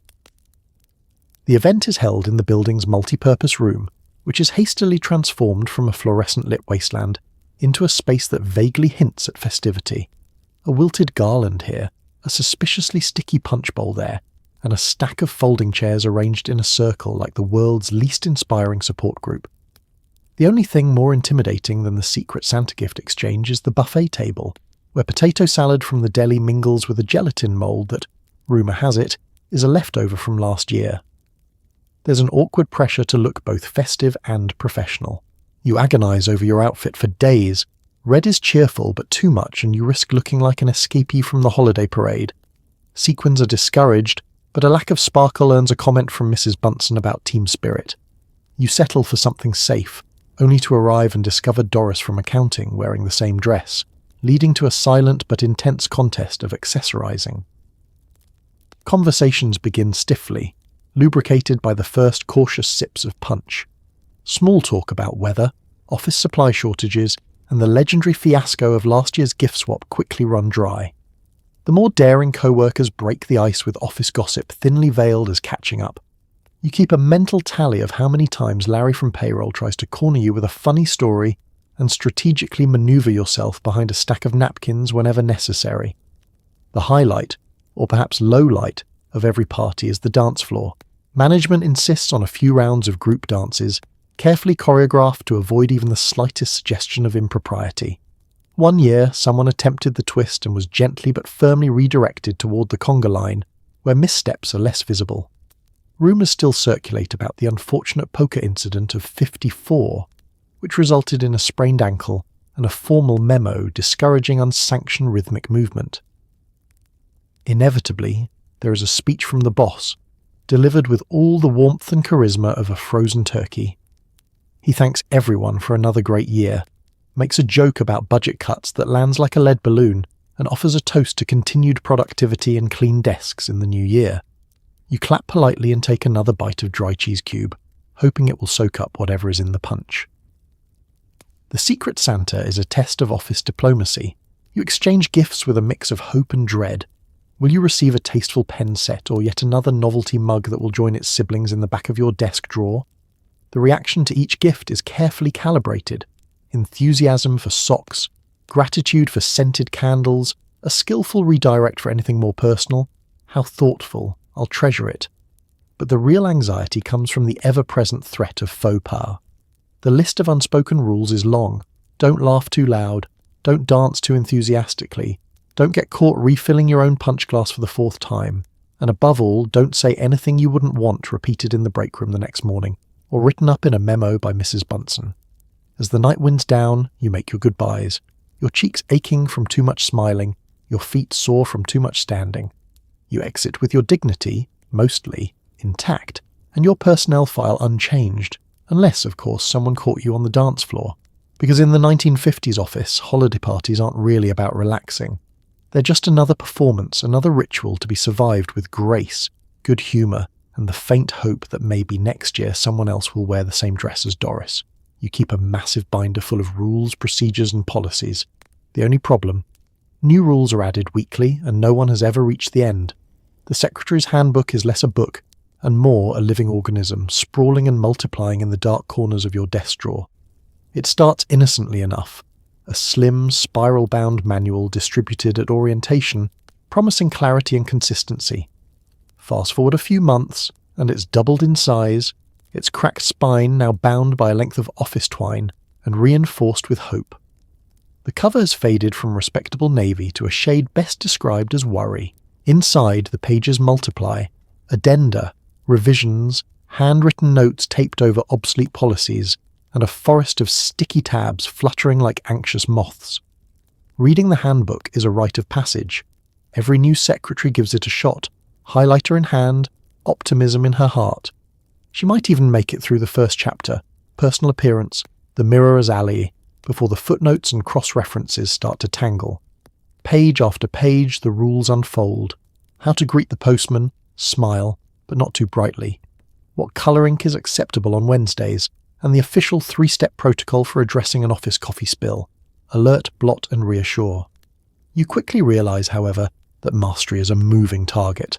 The real danger isn't in breaking the rules, but in keeping up with the ones that didn't exist yesterday. Every Friday, Mrs. Bunsen circulates policy updates, tiny slips of paper announcing new edicts, amendments, and occasionally outright contradictions. Staples should face left in reports. Correction, staples should face right. unless initialed by a supervisor. You dutifully add them to the binder, your filing tabs multiplying until the table of contents is a choose-your-own-adventure of bureaucratic anxiety. Of course, no one has ever finished the handbook. There's a legend about Doris in accounts, who tried to read it cover to cover during a slow week in 53. She made it to section 19.4, use of scotch tape during Lent, before she was caught in a feedback loop of cross-references and was never the same again. Some say she's still out there, muttering about Protocol Addendum C17 and refusing to staple anything at a right angle. The rules themselves range from the obvious, always address upper management as Mr. or Mrs., to the arcane. If a memo is carbon copied to more than 6 recipients, attach a blue "Circulation Completed" slip signed by at least 2 witnesses. There are flowcharts for handling difficult phone calls, step-by-step guides for arranging flowers in the lobby, and a surprisingly passionate essay on the dangers of overusing exclamation points. But perhaps the most daunting aspect is the constant revision. Just when you've memorized the new mail routing process, the next update reverses it, with a stern note. This supersedes all previous instructions, except those issued on blue paper, which remain in effect. No one knows who writes the updates. Some suspect Mrs. Bunsen, others believe it's the result of a committee of retired secretaries, now free to impose their whims without consequence. You do your best. You consult the handbook religiously, dog-earing important pages and tucking emergency cheat sheets into your planner. When in doubt, you ask a more experienced colleague, who inevitably sighs, glances around and says, "Well, the handbook says," followed by a tip that directly contradicts last week's update. Over time, you learn the truth. The handbook isn't meant to be finished. It's meant to keep you just uncertain enough to remain vigilant, adaptable, and a little bit humble. It's the secret engine that powers the office, half rulebook, half rite of initiation, and a full-time exercise in creative compliance. So you keep it close, add new pages as they appear, and hope that, at the end of the day, you've followed enough rules to avoid trouble. Or at least that your staples are facing the right direction, whatever that is this week. As you pack up at the end of another grueling day, you fantasize about running away to a tropical island, or at least to a job that doesn't require a pantyhose emergency kit. But tomorrow you'll be back, smiling, typing, and making sure the coffee is always just right. The final bell rings, a sound as sweet and surreal as a lullaby played on a xylophone made of carbon copies. You close your steno pad, slide your pens into their designated slots, and take a moment to stretch your cramped fingers. Around you, a gentle flurry of end-of-day rituals commences. Lipstick reapplied for the commute home, hairpins retrieved from bun to purse, a collective exhale that makes the office air just a little lighter. But as you slip your battered handbag over your shoulder, your mind is already 1,000 miles away. You picture yourself sipping coconut water under a palm tree, sunlight dancing on turquoise waves, the only urgent memo being a gentle sea breeze reminding you to apply more sunscreen. There, no one cares if your seams are straight or if your shoes match your purse. There's no boss, no clipboard, no Mrs. Bunsen lurking near the water cooler with new rules about paperclip usage. In this daydream, the coffee is always fresh, never burnt. The only deadline is sunset, and the dress code calls for bare feet. Your alarm clock is replaced by the sound of gentle surf, and the only surprise inspection is the occasional pelican checking out your sandwich. On this fantasy island, the phrase office morale is a distant, laughable memory. Everyone is already happy because no one has to type a single word. You let yourself drift further, imagining a job as a mystery novelist or maybe a florist, where the worst crisis of the day is a missing peony. Some days you consider the wild, rebellious possibility of not working at all, just floating, untethered, through the world like a blissfully forgotten memo. Sometimes, even the thought of running a roadside diner, flipping pancakes, and never once having to use carbon paper seems like the pinnacle of freedom. Reality, of course, is never far behind. You shuffle toward the elevator, feet aching in their pointy little prisons, and remember the promises you made to yourself. Just get through this week. Maybe next year you'll take that vacation. Someday you'll find a job where you don't have to smile at the phone.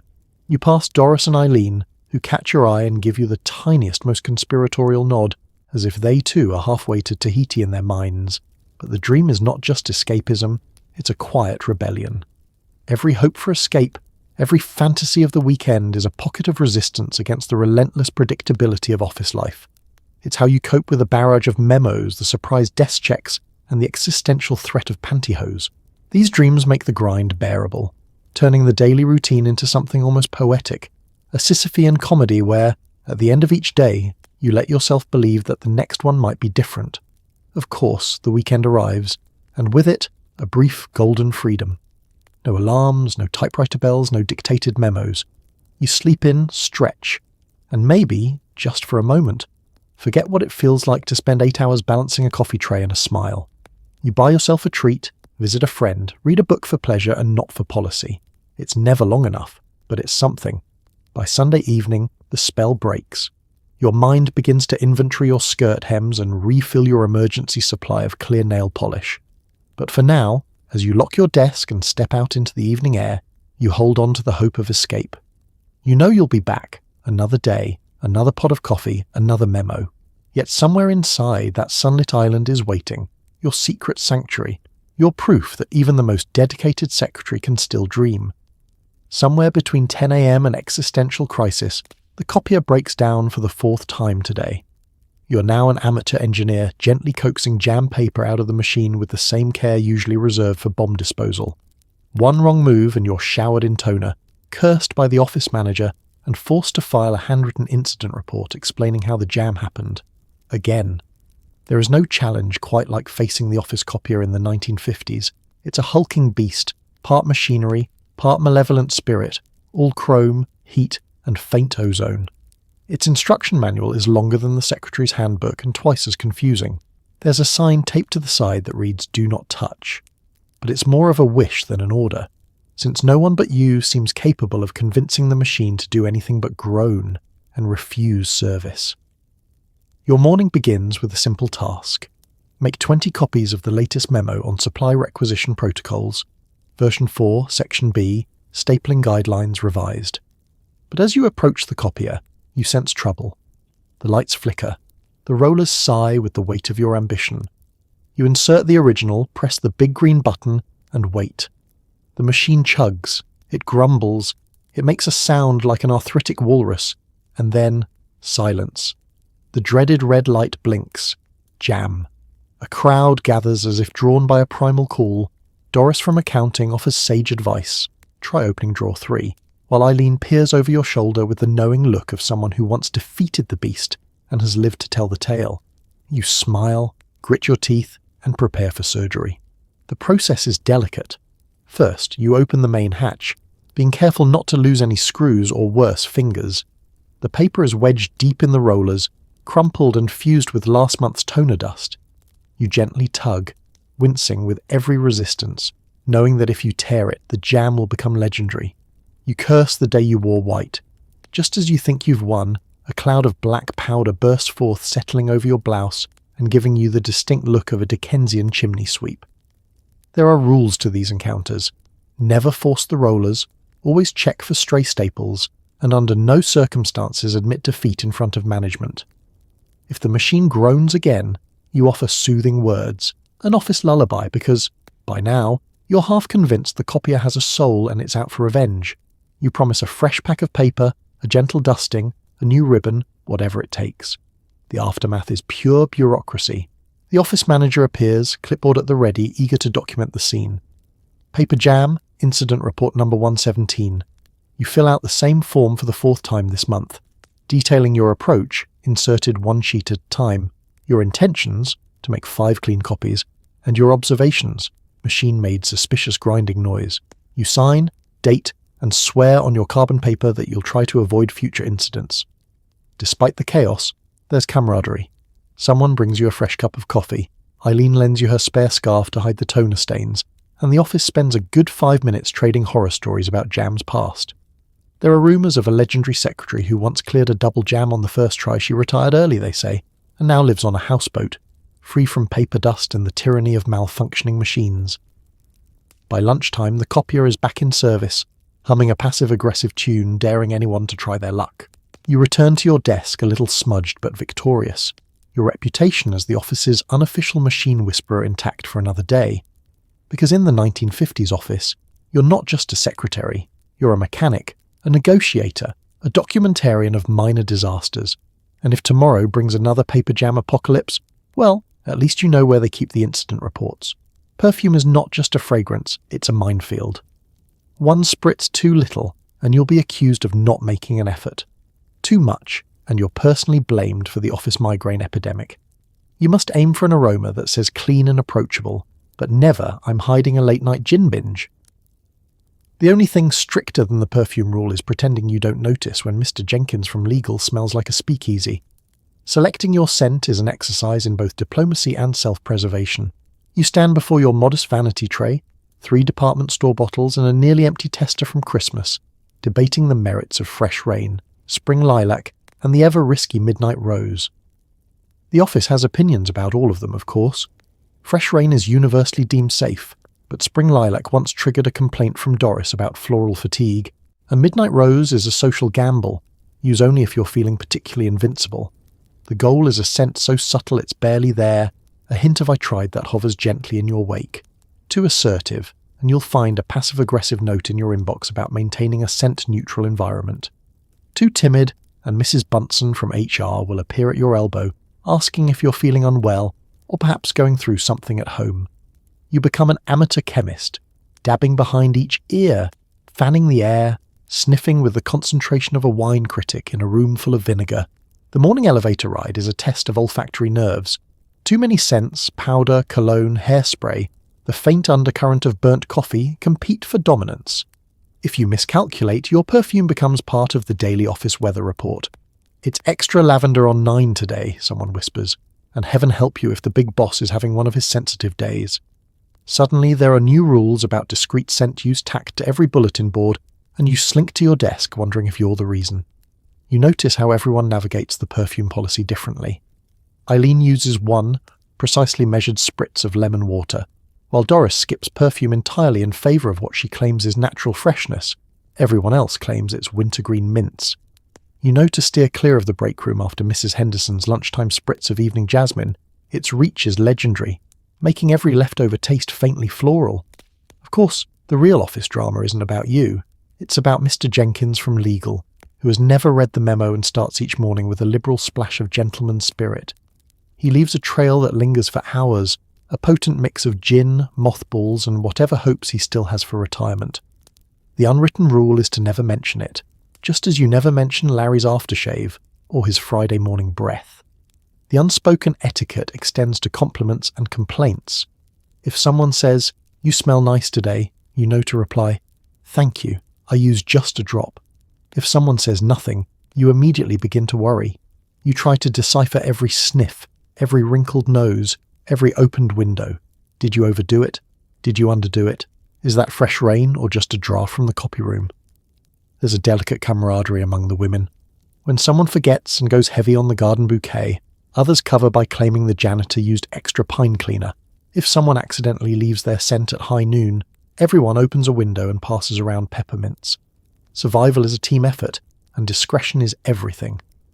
You learn to carry a tiny bottle of neutralizer in your handbag, a modern talisman against olfactory disaster. By noon, you've reapplied, re-evaluated, and resolved to keep your scent as gentle as your telephone voice. Because in the 1950s office, you're not just selling your skills, you're selling the perfect illusion of confidence, competence, and above all an aroma that's there if you notice, and absent if you don't. And, just maybe, that's all anyone is ever really hoping for.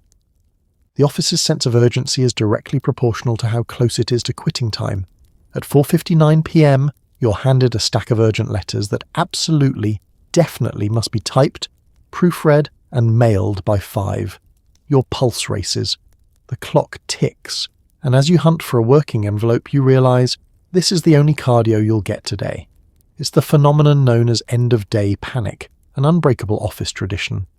For 8 hours, the world turns at a leisurely pace. Coffee breaks, long-winded meetings, a careful study of the candy jar. Then, as the minute hand creeps toward freedom, everything erupts. Your boss appears, waving a stack of memos as if the fate of the company depends on your ability to type faster than a caffeinated woodpecker. You put on your game face. Fingers poised, posture perfect, you take a deep breath and plunge into the typing marathon. The typewriter clatters, your stenopad open to the scribbled shorthand from a meeting you barely remember. The first letter is to the very important client, meaning every comma must be meticulously placed, every sincerely as sincere as office protocol allows. You spot a typo halfway through, regrettably. Your heart skips. Rip out the sheet, roll in a new one, and start again. Perfection, under duress, is a cruel demand.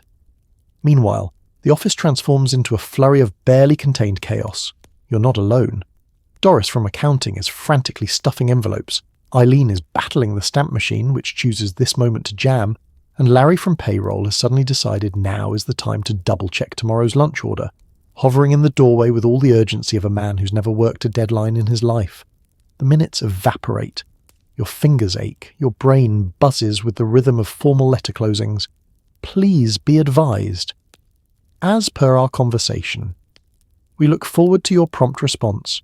You've never wanted to look forward to anything less.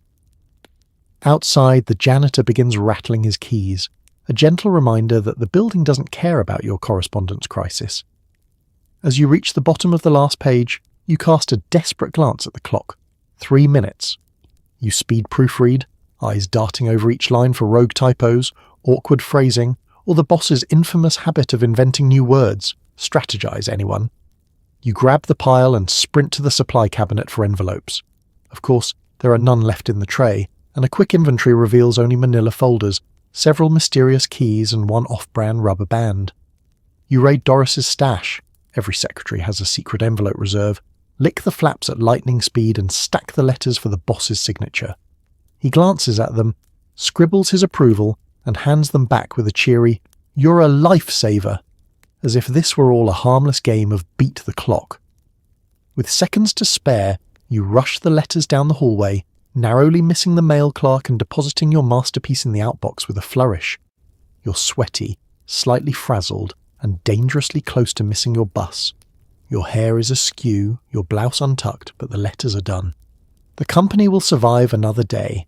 As you finally gather your things to leave, you exchange exhausted but victorious glances with your fellow late shifters. There's a sense of accomplishment, a fleeting camaraderie born of mutual suffering and shared absurdity. Tomorrow, you know, it will happen all over again. The deadlines, the drama, the last-minute emergencies.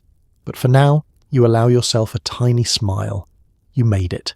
The letters left by 5. And, as you step into the evening, you realise this job might not offer much in the way of formal exercise, but at least your typing muscles are Olympian. Once a year, you're tasked with organising a celebration so subdued it makes the Queen's annual speech look like Mardi Gras. You must secretly collect money for a gift, remember to buy a card no one will sign legibly, and bake a cake so inoffensive it could be served at a dental convention. But heaven help you if you forget the boss's favourite flavour. Last year someone brought lemon. The memory still haunts the conference room. Planning the boss's birthday is a logistical ballet choreographed with all the subtlety of a Cold War spy operation. First comes the collection. You pass around a manila envelope with a discreet label for flowers, the agreed-upon code for mandatory gift fund. Coins clink, bills are stuffed inside, and each person scribbles their name on the list to avoid being labelled a cheapskate. Someone always forgets to contribute and is shamed into bringing napkins instead. Then, the card, a store-bought monstrosity with the words "Best Boss Ever" in gold-embossed script, chosen less for sincerity than for the sheer size of the signature space inside. It's your job to hunt down every staff member for their autograph. The signatures are a cryptographic mess. Doris writes Doris M in tiny cursive. Larry from payroll scrawls something that may be his name, or a particularly aggressive doodle.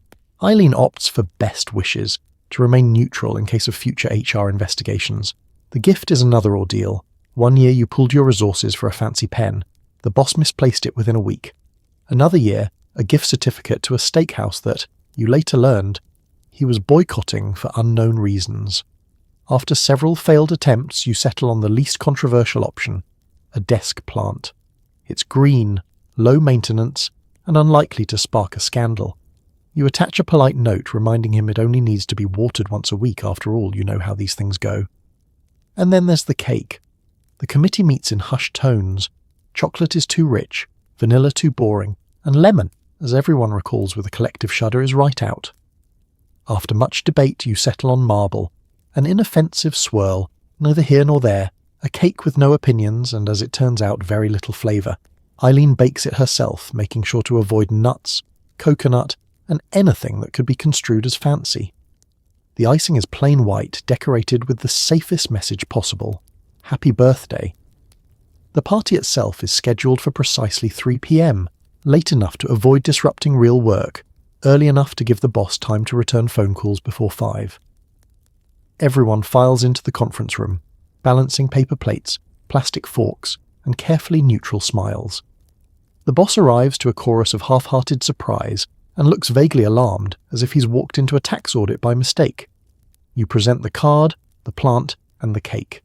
He thanks everyone with a short speech, equal parts gratitude and mild confusion, then proceeds to cut the smallest possible slice for himself before asking who would like seconds. The cake vanishes in a flurry of crumbs. The plant is installed on his desk, where it will in time be replaced by a stack of overdue memos. The event ends as it began, quietly. Everyone returns to their desks, resumes their typing, and pretends not to overhear the boss making a phone call about an odd flavourless cake. As you file away the list of contributors for next year, you reflect on the delicate dance that is the office birthday party. Too little enthusiasm, and you're labelled ungrateful. Too much, and you risk overshadowing the guest of honour. You vow never to buy lemon cake again, at least not until Doris retires and takes her secret recipe and her collection of passive-aggressive party napkins with her. Every memo that lands on your desk is written in a dialect only ancient monks and mid-century office managers can decipher. Per our previous correspondence means someone's angry. For your information means you're probably in trouble. You master the art of reading between the lines, because survival in this office means knowing which memos to file, which to bury, and which to slip quietly onto your boss's already overflowing inbox. The inter-office memo is the office's true lingua franca, a language built on formal greetings, subtle slights, and weaponized politeness. Memos arrive at all hours, delivered by the mail clerk or mysteriously appearing in your inbox like notes from a bureaucratic poltergeist.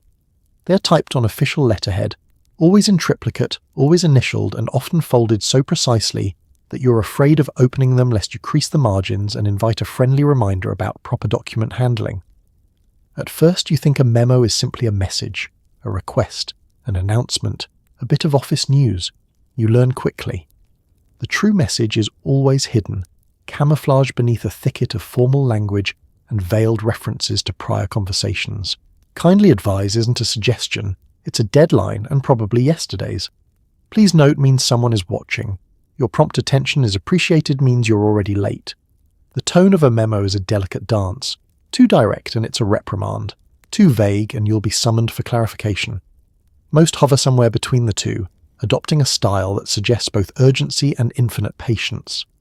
Should you have any questions is never an invitation. It's a warning. Don't have questions, or at least don't ask them in writing. You become a code breaker, a silent interpreter for your department.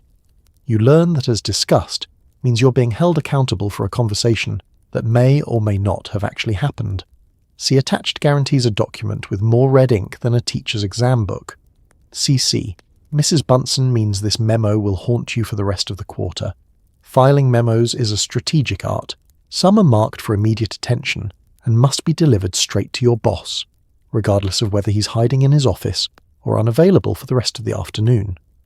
Others are clearly designed to be buried, slipped into the mysterious pending folder, where paperwork goes to hibernate. The most delicate are the ones that must be passed along to another department. You time these deliveries with the precision of a train conductor. Too early, and you seem overeager.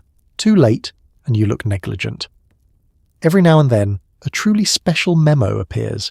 It's thicker than usual, multi-paged, festooned with coloured paper clips and handwritten notes in the margins. You approach it with caution, armed with coffee and the quiet hope that whatever it contains won't require you to update the Secretary's handbook, or, worse, organise another team meeting. Of course, not all memos are threats. Some are invitations to yet another committee, announcements of new stapler policies, or, on rare occasions, actual praise. Please congratulate Doris on her 10 years of service and for always returning her memos on time. Still, you never let your guard down. Even a birthday greeting can come with a BCC to HR.